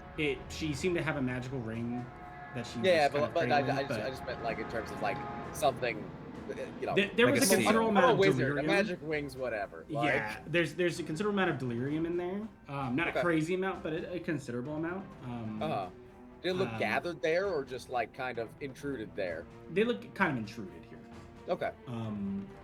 But again, not a lot. It wasn't a landing spot for the asteroid. It kind of just looks like it made its way down here, maybe from the pipes from the river or whatever. And have been kind of gathered in this space. But as you're walking around, go ahead and give me a. What would you roll for like remembering something from like a week ago? Probably straight intelligence check, no proficiency. Think so? Yeah, Okay. I don't think that's a skill. I think that's like just. It wouldn't be history or insight. You think just straight up intelligence? Yeah, Okay. I mean, like, yeah. If it's just remembering something recent, like, go for it. Go ahead and roll me an intelligence. It's all about the check. DC at that's an that point. 18. Yeah. Yeah. The DC honestly isn't very high if you're just rolling straight intelligence. So, got an 18, which is great. There's something about this little boy that tickles the back of your brain. Like, you can't put your finger Like on it. some kind of like familiar features or Yeah. corresponding to some kind of story that I've heard. Like familiar features. Like you feel like you've Okay. seen this face before Okay. on an older person. Yeah, I get. A teenager. And this would be made when they were like probably 8. Yeah. And then they were a teenager when the In little the boy was larger born. portrait Mhm. over there. Yeah. And again, now that you see this little boy's picture, the portrait of the teenager also kind of stands out. Like you So were teenager- locked in the moment. That would put that would put them at 31 or thereabouts Give or now. take. It's just something that kind of flashes across your mind as you look at this statue, this boy. It's like you're no longer in like an incredibly dangerous spot, and then all of a sudden something just slams in the back of your mind of like, I feel like I have seen this person before. I don't know where. Roughly how old was Nathaniel Flint? About 32, 33. Okay. Interesting. So yeah, you something clicks for you Mm-hmm. with that of like, I recognize this face. Something about this face, and now you're thinking of like the teenager one because now you're digesting kind of everything you just went through, and they kind of both stand out as like I feel like I've met this person. Mm-hmm. Hmm. As I contemplate my time speaking to Nathaniel Flint recently, does that specifically jog anything with my memory? It does. It's pretty damn close. Okay. I mean, it's hard to tell. That was a 15 good years first guess, in huh? Wow. yeah. Dude. 15 years in Drakkenheim will do some wild stuff to someone. You know, But it seems to, on first brush, it seems to fit pretty well. People are being aged by similar traumas out here, right? Yeah. Like, to modernize, a 31-year-old out here might look, rough, but yeah, exactly. But that's just what 31-year-olds look like here. In this economy. Yeah. It's like dog years, man. Drakkenheim years, dog. Yeah, that one stands out as you as like, I think this might be this person. But there is only one person who would know for real. And you just walked away from her chambers. Yes. I like. I That's don't why know. I was like, anyone ask anything you need to know, because I don't want to come back here ever.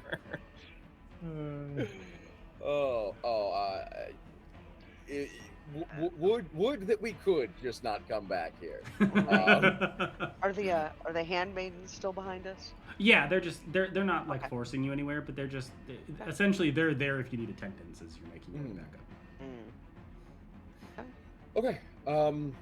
And so as we pass around, we go through 4 where there's a bunch of this statuary, right? 3. Or is that like 3. as we get all the way into 3? Yeah, so as you get all the way into 3, you see the little alcoves with the circles in them. Those are the statues. And then the map on the thing is a little. As we get back to 1, could I take a drink from the fountain because I'm feeling a little just nervy. Yeah, so as you make your way back, you don't really see anything else. Like there's no additional handmaids. You do see a couple of those alcoves with the coins in them. But yeah, you make your way back to the fountain, and you could absolutely just take a quick drink at the fountain if you want. Excellent. It's actually cool, clean water, which is great. Wonderful. Yes. And the handmaidens are still kind of accompanying us on our way out, right? Yeah, essentially they like once you enter the last room with the fountain, they kind of stand near the door that you came in, and just kind of stand still waiting, to see if you need any help or once you leave, they'll close the door and then they can return. Very cool. Yes. Well, shall we? If Ailey's will hurry up the stairs. Okay. Same. Yeah. All right. So back out into the Queen's Park you go. What would you like to do now? You just Scream. Oh discovered the god, Queen that was consorts. terrifying. Let's get out of here right now. Yep. Oh. How do you guys feel about going back to the tower for now? Yeah. What do you think? I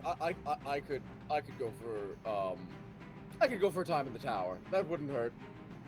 Yeah, you guys need a potion or anything? I'm gonna give literally like enough potions for Bailey's to be able to bring us back if we ever in that position again. If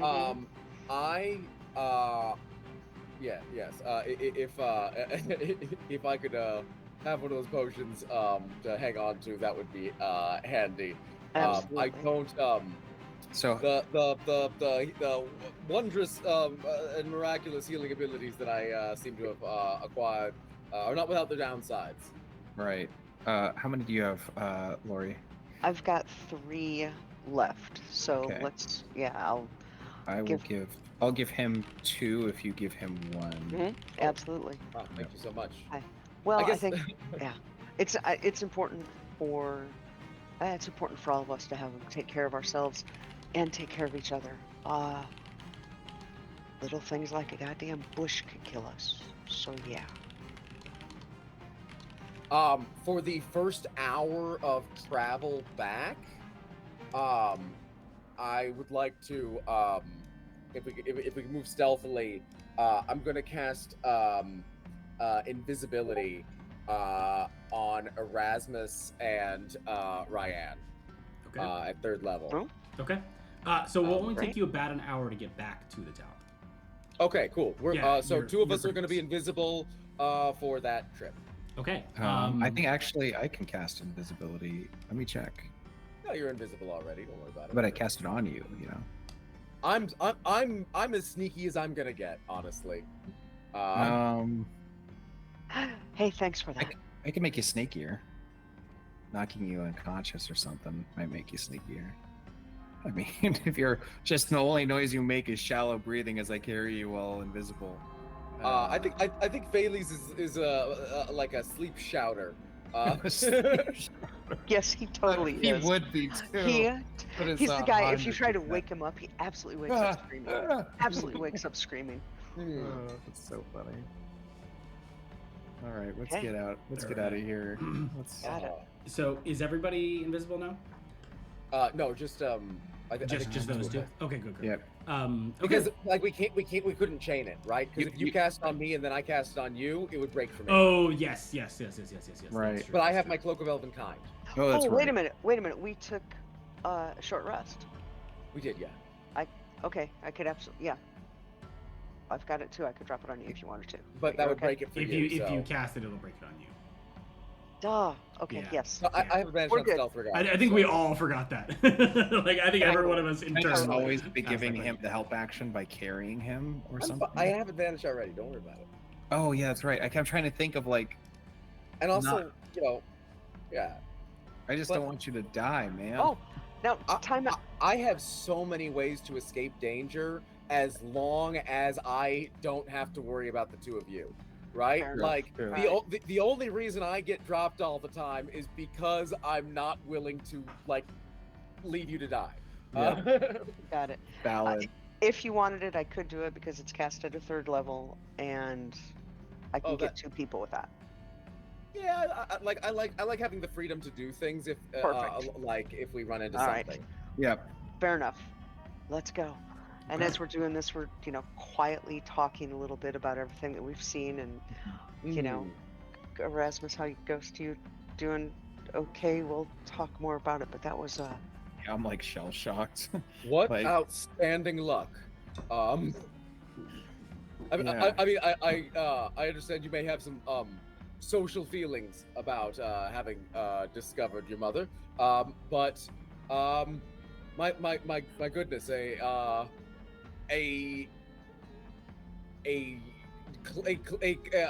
like a noble claim which only a few people could reasonably dispute. It's reasonably it's solid as these things go. That truly that will make things much easier for you in the long run. Short run, it might be difficult. Yeah. And then we survived. I was quite sure she was going to murder us. barely. Yeah. You were wonderful. You were fantastic. I'm so mad. I think I would have said something had you not That was stopped me. It was exceptionally wise that you didn't. She was right on the edge of doing a whole murder on us. I am immensely grateful to be advising in support of someone who was not raised by that woman. I actually laugh. I am pleased. I'm pleased your parents did a better job than she would have. Yeah, I think I need to find them now more than ever. Yes. Um, God, that was so scary. And think about. I suspect that we are among the very, very few who know that the queen is still alive. yeah. Oh, most certainly. Alive. That's really powerful information. It is. You She wanna- does not seem particularly Aware. puppetable. Wait, Yeah. aware. Much better. If you want to roll insight on that, Yeah. Rayanne, that last bit, like how valuable is that information essentially? Yeah. Right. Like I don't it's think obviously it's- very valuable, but like I how don't think it's actionable is it? 14, Yeah. not that much. 15. 15? Okay. As you say that, you obviously it's incredibly valuable information. Drakkenheim is in a strange spot where no one knows where the royal family is, if they're alive. Anyone who wanted to, like every single person who wants to take control of this city would really benefit from having a queen to act as the figurehead. Or if it's the only active family member that can, one, rule, because she married into the Von Kessels. She wasn't the king, right? She's not kind of part of the royal bloodline. She is not in succession, like the line of succession. So she has kind of a dubious claim, if it's just her.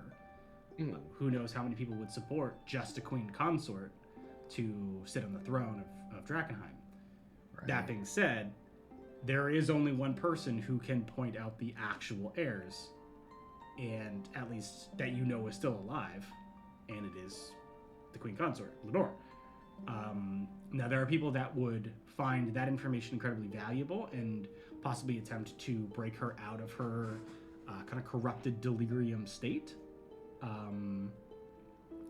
There may also be some of those people who would just want to get rid of her, because it is the one true connection that people would have of the true heirs of Drakkenheim. Therefore, they can install themselves and work, their way into a new royal family or new royal bloodline. Yeah. I feel like everyone's first response is like, "Oh, great, we'll just scoop her up and like bring her out for parades." And then they'd meet her and then be like, "No, we gotta kill her." Like, she's gonna make problems. Yep. Did I get an impression, the impression from our time with her, that her mental state was primarily a result of this delirium corruption, or did it just seem like somebody who probably wasn't very nice to begin with and then spent a lot of time alone after having a bad day? I will say, just having spent the time in the room, the contextual bit that you got is... I'm going to describe the situation that happened, and I'm going to let you kind of make the assertion. She got ditched by all the people close to her. Is the only reason you take that tunnel, or a tunnel to escape the castle in, is if something terrible is happening, right? Right. You are trying to escape the castle. So, the sky is falling. Things are falling apart.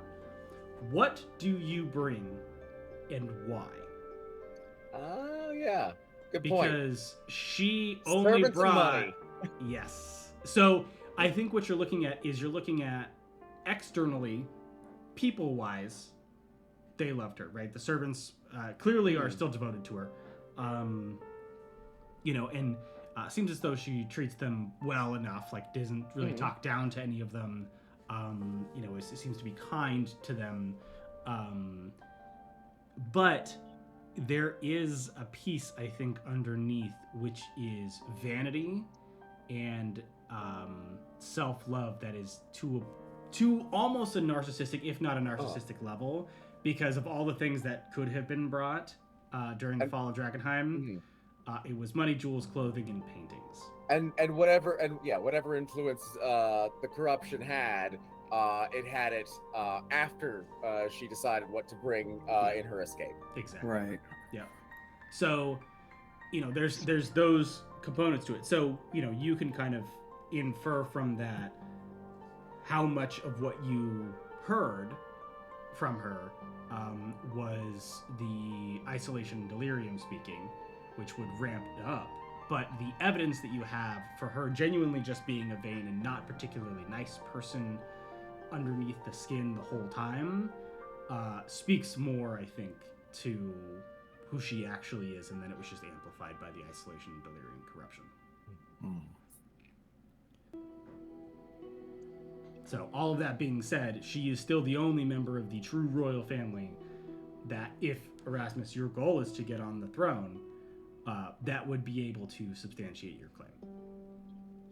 Right. Unless you find those seals. Kind of like if you find all six, then you're like, well, kill the queen, I don't care. Go through hell and back to find those seals than to basically be chummy up with someone who took a painting instead of a child. Kind of vibes. There we go. Sorry, this light is crazy. Okay. Yeah, so that's kind of the contextual information you got about the queen consort, Lenore. So. Okay. Wow. Yeah. I think we're probably being pretty quiet on the way back, but once we get there, yes. That's what I'm assuming. Yeah, I'm assuming that there's just a lot of introspection and really slow movement, and with, quite frankly, invisibility, You can go ahead and roll me a stealth check, but the DC is incredibly low. I mean, you're moving real slow, quiet, and because yeah, it's like a 10-point swing based on that. yeah. A jillion for me. And I'm not invisible. Great. You're fine. Perfect. Yeah. So you, all of you, in your own way, digest the truth, I think, about what you have come to believe about Drakkenheim in your own way. For some of you, it hits a little closer to home. For some of you, it's, I think, a realization that delirium corruption only goes so far. I also think that there is... Look at me, I'm fine. Not everybody can handle it this well. Exactly. I also think there is a level of like realism that I think falls on each of your shoulders in your own way, in your own kind of capacity of, if our goal truly is to save Drakkenheim, one, this might be a path to do it. Is it the correct path? And if this is the only correct path, is it worth saving if this is the way that we need to do it? Right. And I think there's a lot of realization that, like, putting someone back on the throne and doing all these things is actually closer and more realistic than previously believed, 2 weeks ago. It's a pretty daunting understanding, and then understanding that meeting one of the people who could help you do that is not a great person. Is a pretty hard realization. And Elias Drexel. Mm-hmm. I mean, you would assume he knows who he is. So he's chosen. Oh, you, who I wrote down was Nathaniel Flint. Nathaniel Flint. Wow. Yeah. So, well, then never mind. So Elias Drexel. He was old enough that you'd expect. Elias Drexel is a good call out, though, because the Elias Drexel was the commander of the old city guard. Elias Drexel knows Lenore personally. Interesting.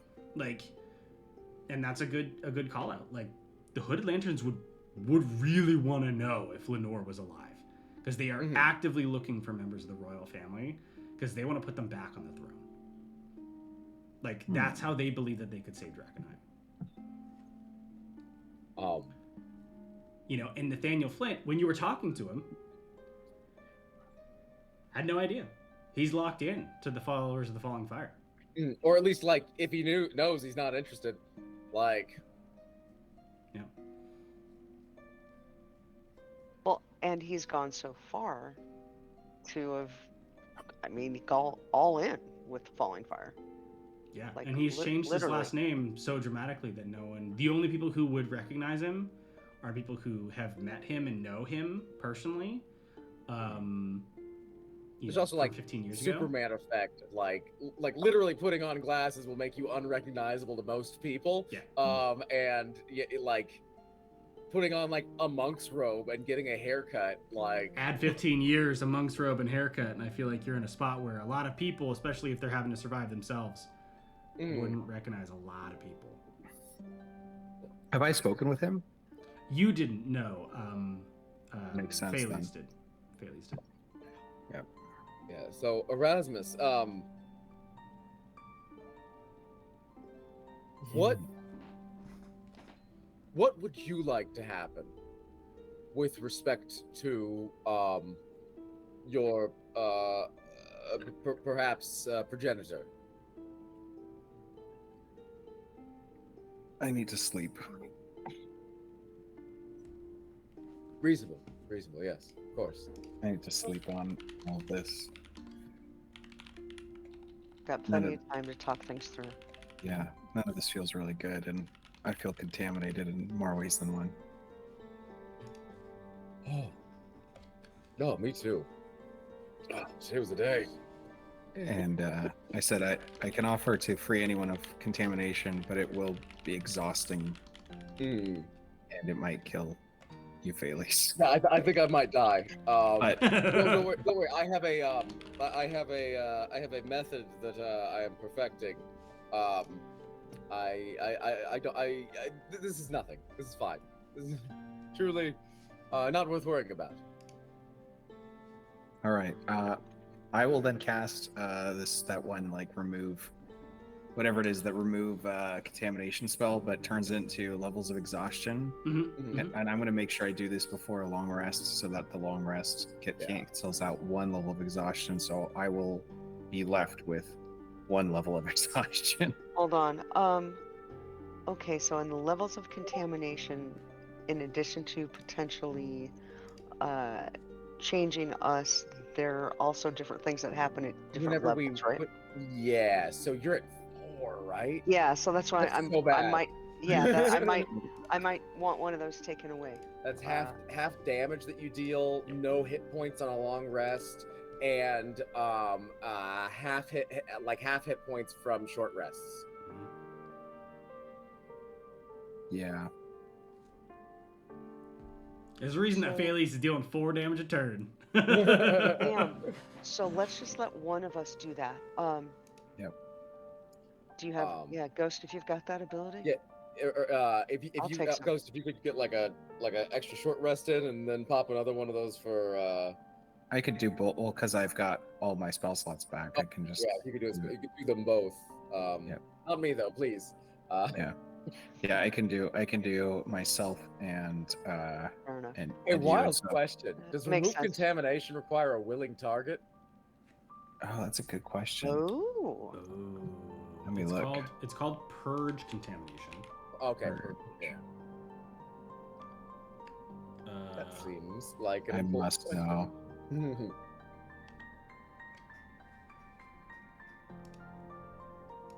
Well, let me look at the spell card for purge contamination. Actually, purge contamination removes all contamination levels. Yeah, it does it all at once, which is why you can't do it on me. Which I mean, that's why he's asking, because if you weaponize it, So you can weaponize it.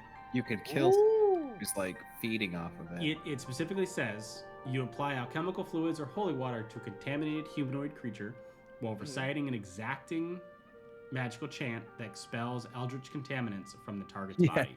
The problem is it's a casting time of 1 hour. Oh, okay, that makes sense. Which So if if he chained you to an altar and performed this, that could be a thing that could happen. Right, Absolutely. but like theoretically, if we wanted to preserve your awful mother, we could beat her up and then do that, and it would only probably kill her.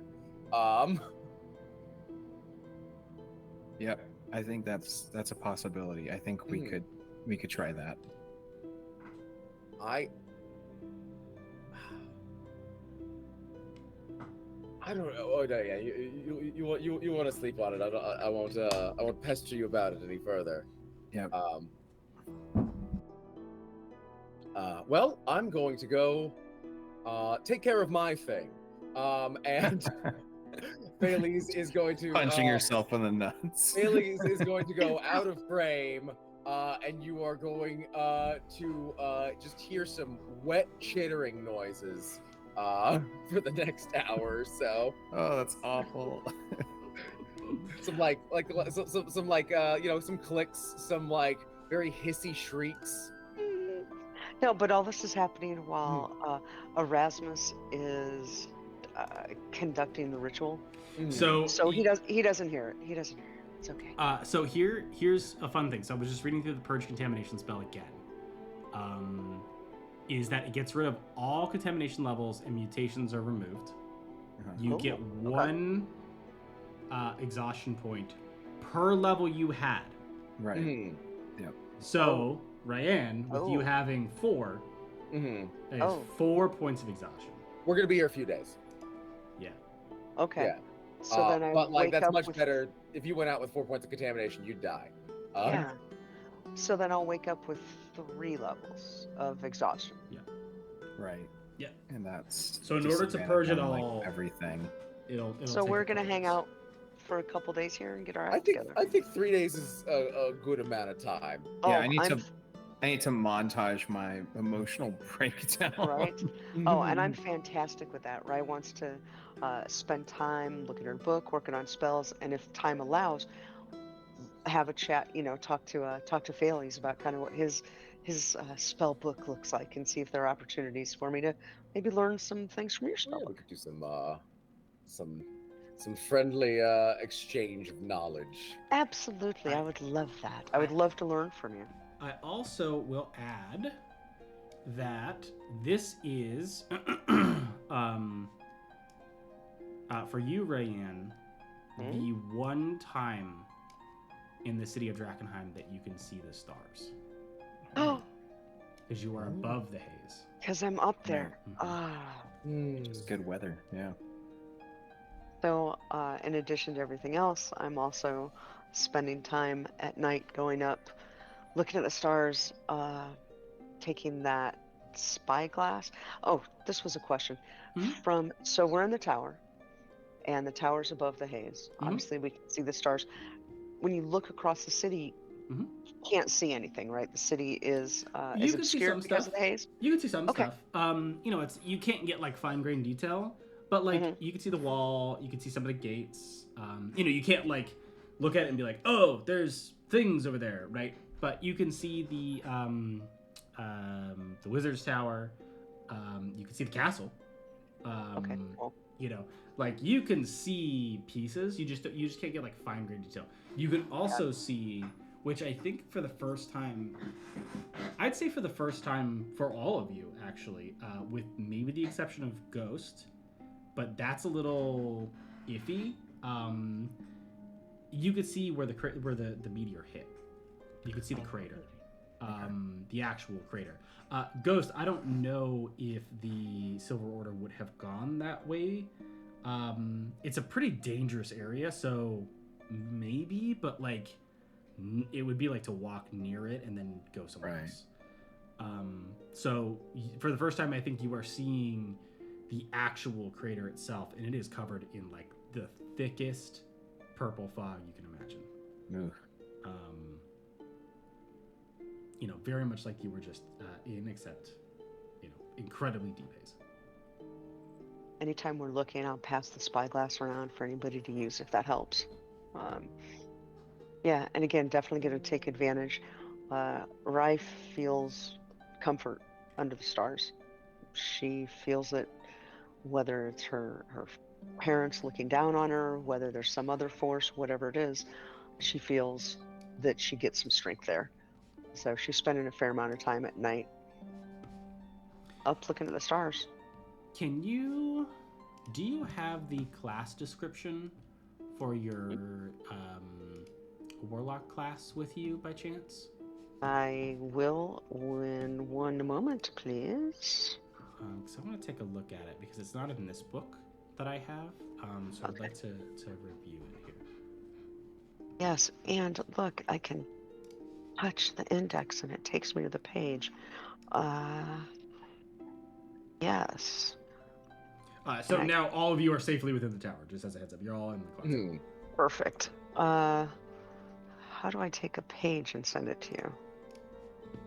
I mean, if it's just, a file or something, you can send it to me. If it's a URL, you can send it and I can find it in there. It's totally not a problem. It's the whole Sebastian Crow's Guide to Drakkenheim. I don't know if I have that one. Oh. Well, you will now, unless it's too big to send. One moment, please. Where'd you go? There you are. Didn't work at all, did it? We're trying. I tried to copy it. It's just not working. It's okay. I'm working on it now. It's okay. Now we got it. Here we go. I got it. No, I've got it. I can read it to you. I just can't get it to you. Yeah, I know that we had kind of like got both of these and bought them, but I misplaced my PDF, so I don't know where it went. I had to hunt for it. There we go. So I'm trying to actively find this thing here. Go Warlock. Cosmic Oh, this Patron. is spells by class. Sorry, this is... Okay. And you're just looking for the... Here, hold on, I can get it. Oh, can't I just send this whole thing to you? Hold on. It's fine. Which chapter is it in? It is page 172. Ah, perfect. Hold on. That's helpful. There we are. Thank you. Got it. I got it. And it's you have Cosmic, yep. Mm-hmm. Okay. Why do you ask? She says suspiciously.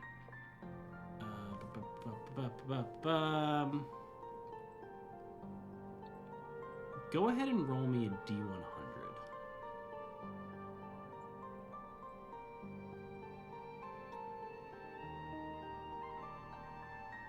Mm-hmm. 60. 60, okay.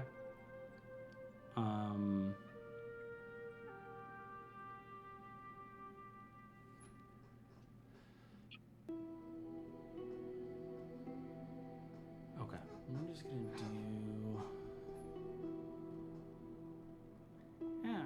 yeah, we'll just do that. That's not this...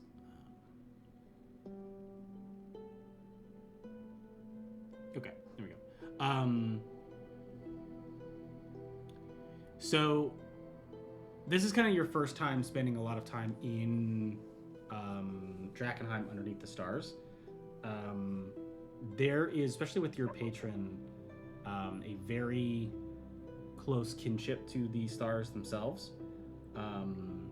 So much so that you spend a lot of time looking at them outside of the city. But one of the kind of important things about Drakkenheim is that it is, for better or worse, a hub for a lot of deep magic. And so being able to be this close to your kind of font of power, your patron kind of deity in the skies above you, and spending, quite frankly, a myriad of days doing this, on the final day, you wake up with kind of a deeper sense of faith from your patron. It's hard to explain, but it essentially boils down to, you feel like you have been given a gift for your kind of unwavering support in this. Is that, kind of no matter where you are, you could literally be in the middle of the most dangerous place on the continent, and yet you are still kind of praying at the altar to your patron. So mechanically, you can fire Eldritch Blast one more time. That comes with extra bonuses too, but you're not going to get those until later. But you feel a deeper kinship to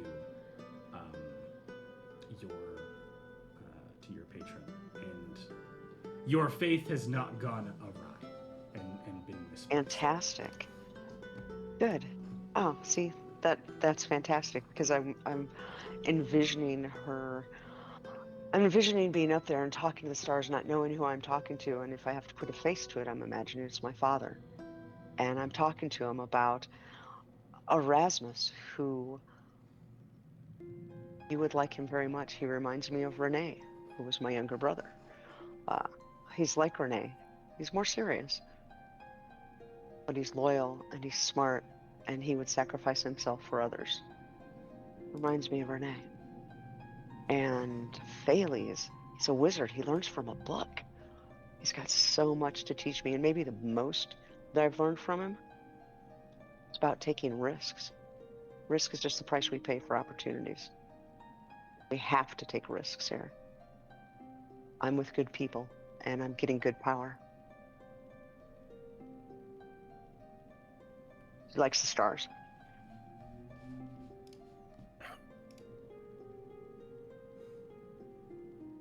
Sweet. I think, yeah, I think at this time, Scalise is purging some of this corruption, which I get to roll to see which of my mutations I lose. Uh-oh. That's a big but- old uh-oh. Is there like a hit list, ones you'd rather lose, ones you don't? I love them all, but not equally. There's one that I might just straight up die if I lose. But the other ones I will still mourn when they're gone. But I think Scalise is just contemplating the fact that he has received an unaccountable degree of success in every plan he has undertaken since setting out for Drakkenheim. And he was not prepared to ride this train this far. Like he's like, okay, you know what? I'm gonna hitch myself to this up and comer. He might end up, like finding his way into like a minor household, and then I'll have like a cushy gig to retire into, and it appears that he has a relatively strong claim to the title of Drakkenheim, and like Scalise is torn between, oh, this is happening. It's all happening. It's all happening wonderfully. I'm gonna die. The doom hits you kind of all at once. Like I was confident in my ability to scheme my way into a soft job. This is not where I'm scheming my way into. The schemes work too well. Wait, this is a real job. Shit.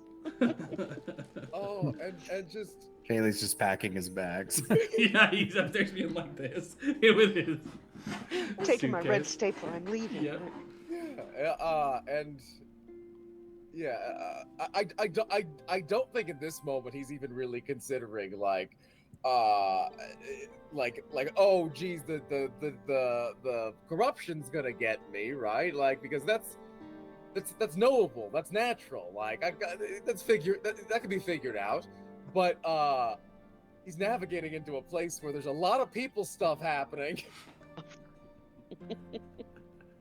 Not people stuff. Not people stuff. Well, I think he has his comfort level of people stuff, right? Like he's interested in politics. He has some ability to navigate it, and he's navigating into a place where he doesn't have that ability. We are underqualified. Yeah, definitely an Overconfident. introspective rest period for us here. Yeah, I think as you spend what will be the next couple days, I imagine, kind of resting and processing, a deep foray into the inner city and, not wanting to bury the lead too much, but, finding out things maybe you didn't necessarily know or want to know, in ways that you weren't expecting. There is, I think, a comfort knowing that at least that stuff is known now. It's at some level of quantity, whether it's true or not, or whether or not you choose to believe that it's true or not. There is a level of knowability there that is it brings at least some comfort. It's like one less mystery within the walls of Drakkenheim. Another scale has fallen from the eyes, in a matter of speaking. And Erasmus, one of the things that is fascinating as you spend the next couple days is that the voice that has continually guided you throughout your life is incredibly silent. I will say unnervingly silent. Yeah, that's not good. You can still feel the presence there. It's not like this being has abandoned you, right? This kind of Right. component has abandoned you. Is it- But the facade is cracked, I think, and there's something strange with that feeling. Interesting.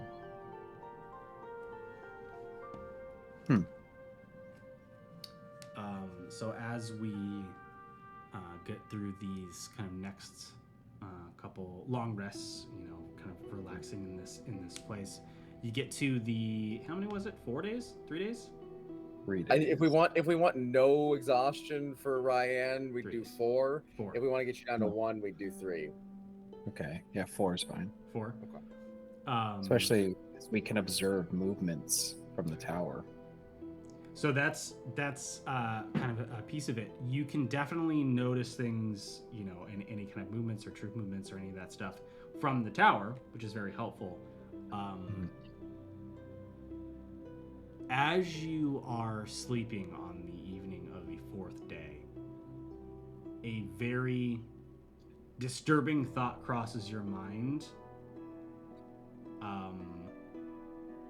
Too late, it seems.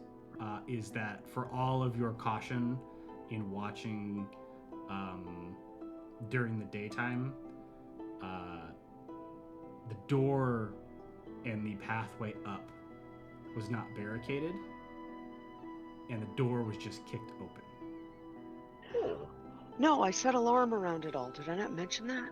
Well, alarm doesn't last for Never 4 mind. days. Yeah. That's every day I do everything. Okay. But it's also over like a small area, so you can set it on the door, so we know like the instant that happens. which is pretty much you hear it anyway. Yeah. All right. So it seems as though someone noticed the suspicious lack of harpies on the tower. Okay. And is coming to take I'll advantage. go boil Perhaps some they oil. brought a housewarming gift. And that's where we're gonna go I'm ahead pretty and sure end that's it. this session. Shame. Yeah, shame. Yeah. You come to me on the day of my 4th long rest. Yeah. That's 3 long rests more than I needed to deal with you. That was a great session, y'all. That was fun. That was a good Holy time. crap.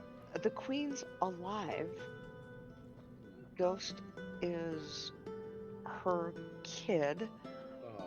Kind of.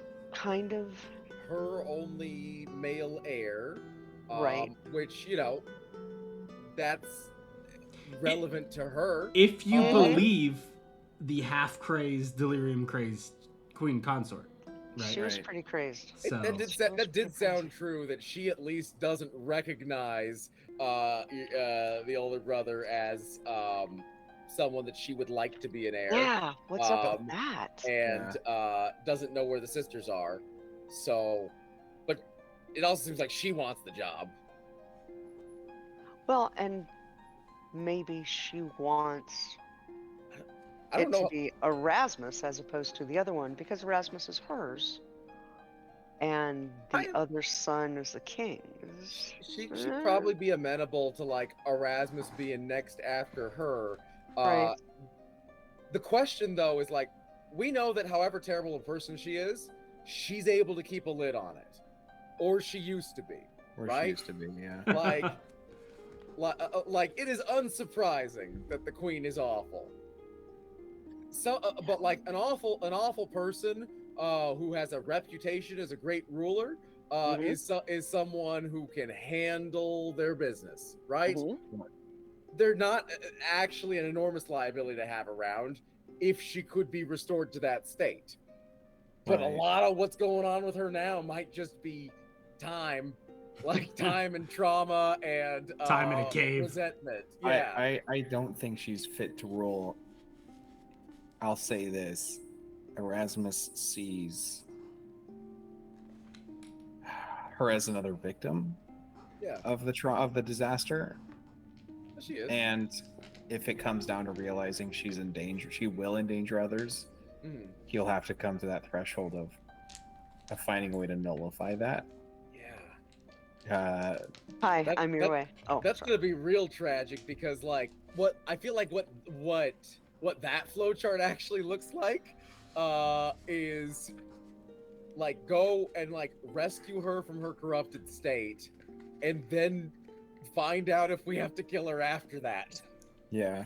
I think the tragedy is saying like you want to blame corruption on someone who's like been like a narcissist or hurtful in this environment, and then you realize that's just who they are. Well, I mean, also she is a victim even in the case where it's not corruption, right? Because manifestly she used to be able to convince people around her that she was chill, and she has lost that. She lost the ability. Right. So like one way or another, because of it, if it's because of corruption or because of, you know, a series of bad days, right? She has been made worse. You're absolutely right. Damn, it's hardcore. Yeah. All right. And also, we're doing our we're keeping those eldritch lilies fresh. Yeah. Whatever possible means, we're These like the understanding is that the eldritch lilies are used in chemical concoctions. I think it's safe to assume that they need to be dead when you make that potion. They don't maybe not need to be dried, but they're already dying. We are keeping them from getting moldy, at least. Yeah. Probably keeping them in water so they can, that's hang perfectly on a bit longer. Perfectly fine. I mean, if you waited like 3 weeks, I don't necessarily know. They might lose potency and they may not be worthwhile. But see, and I suppose it's too much of the rearview mirror to think, well, we probably would have set some traps. We probably would have done something. If we would have done that, we would have done it, Exactly. I'm like, we came in, we freaked out, we did our things. I think this is when we learned the lesson about setting traps. Okay. Right. There was a lot of processing going on in those 4 days. I gotta be honest with you. New I feel like Thales is a big traps guy. I feel like we had this conversation. I feel like Thales is a huge traps guy. He's home alone. Yeah, 100%. I mean, like, what do you do? Like, what are you doing as a wizard? As a wizard, you're always plotting out your dream tower, and it's just like, what kind of wizard are you if your dream tower isn't full of traps? Not a very good. Oh, that's so funny. Facts. Awesome. Wow. We'll go ahead and end there. This was a lot. Yeah. Thanks everybody for joining. We will see you next time. Mm-mm.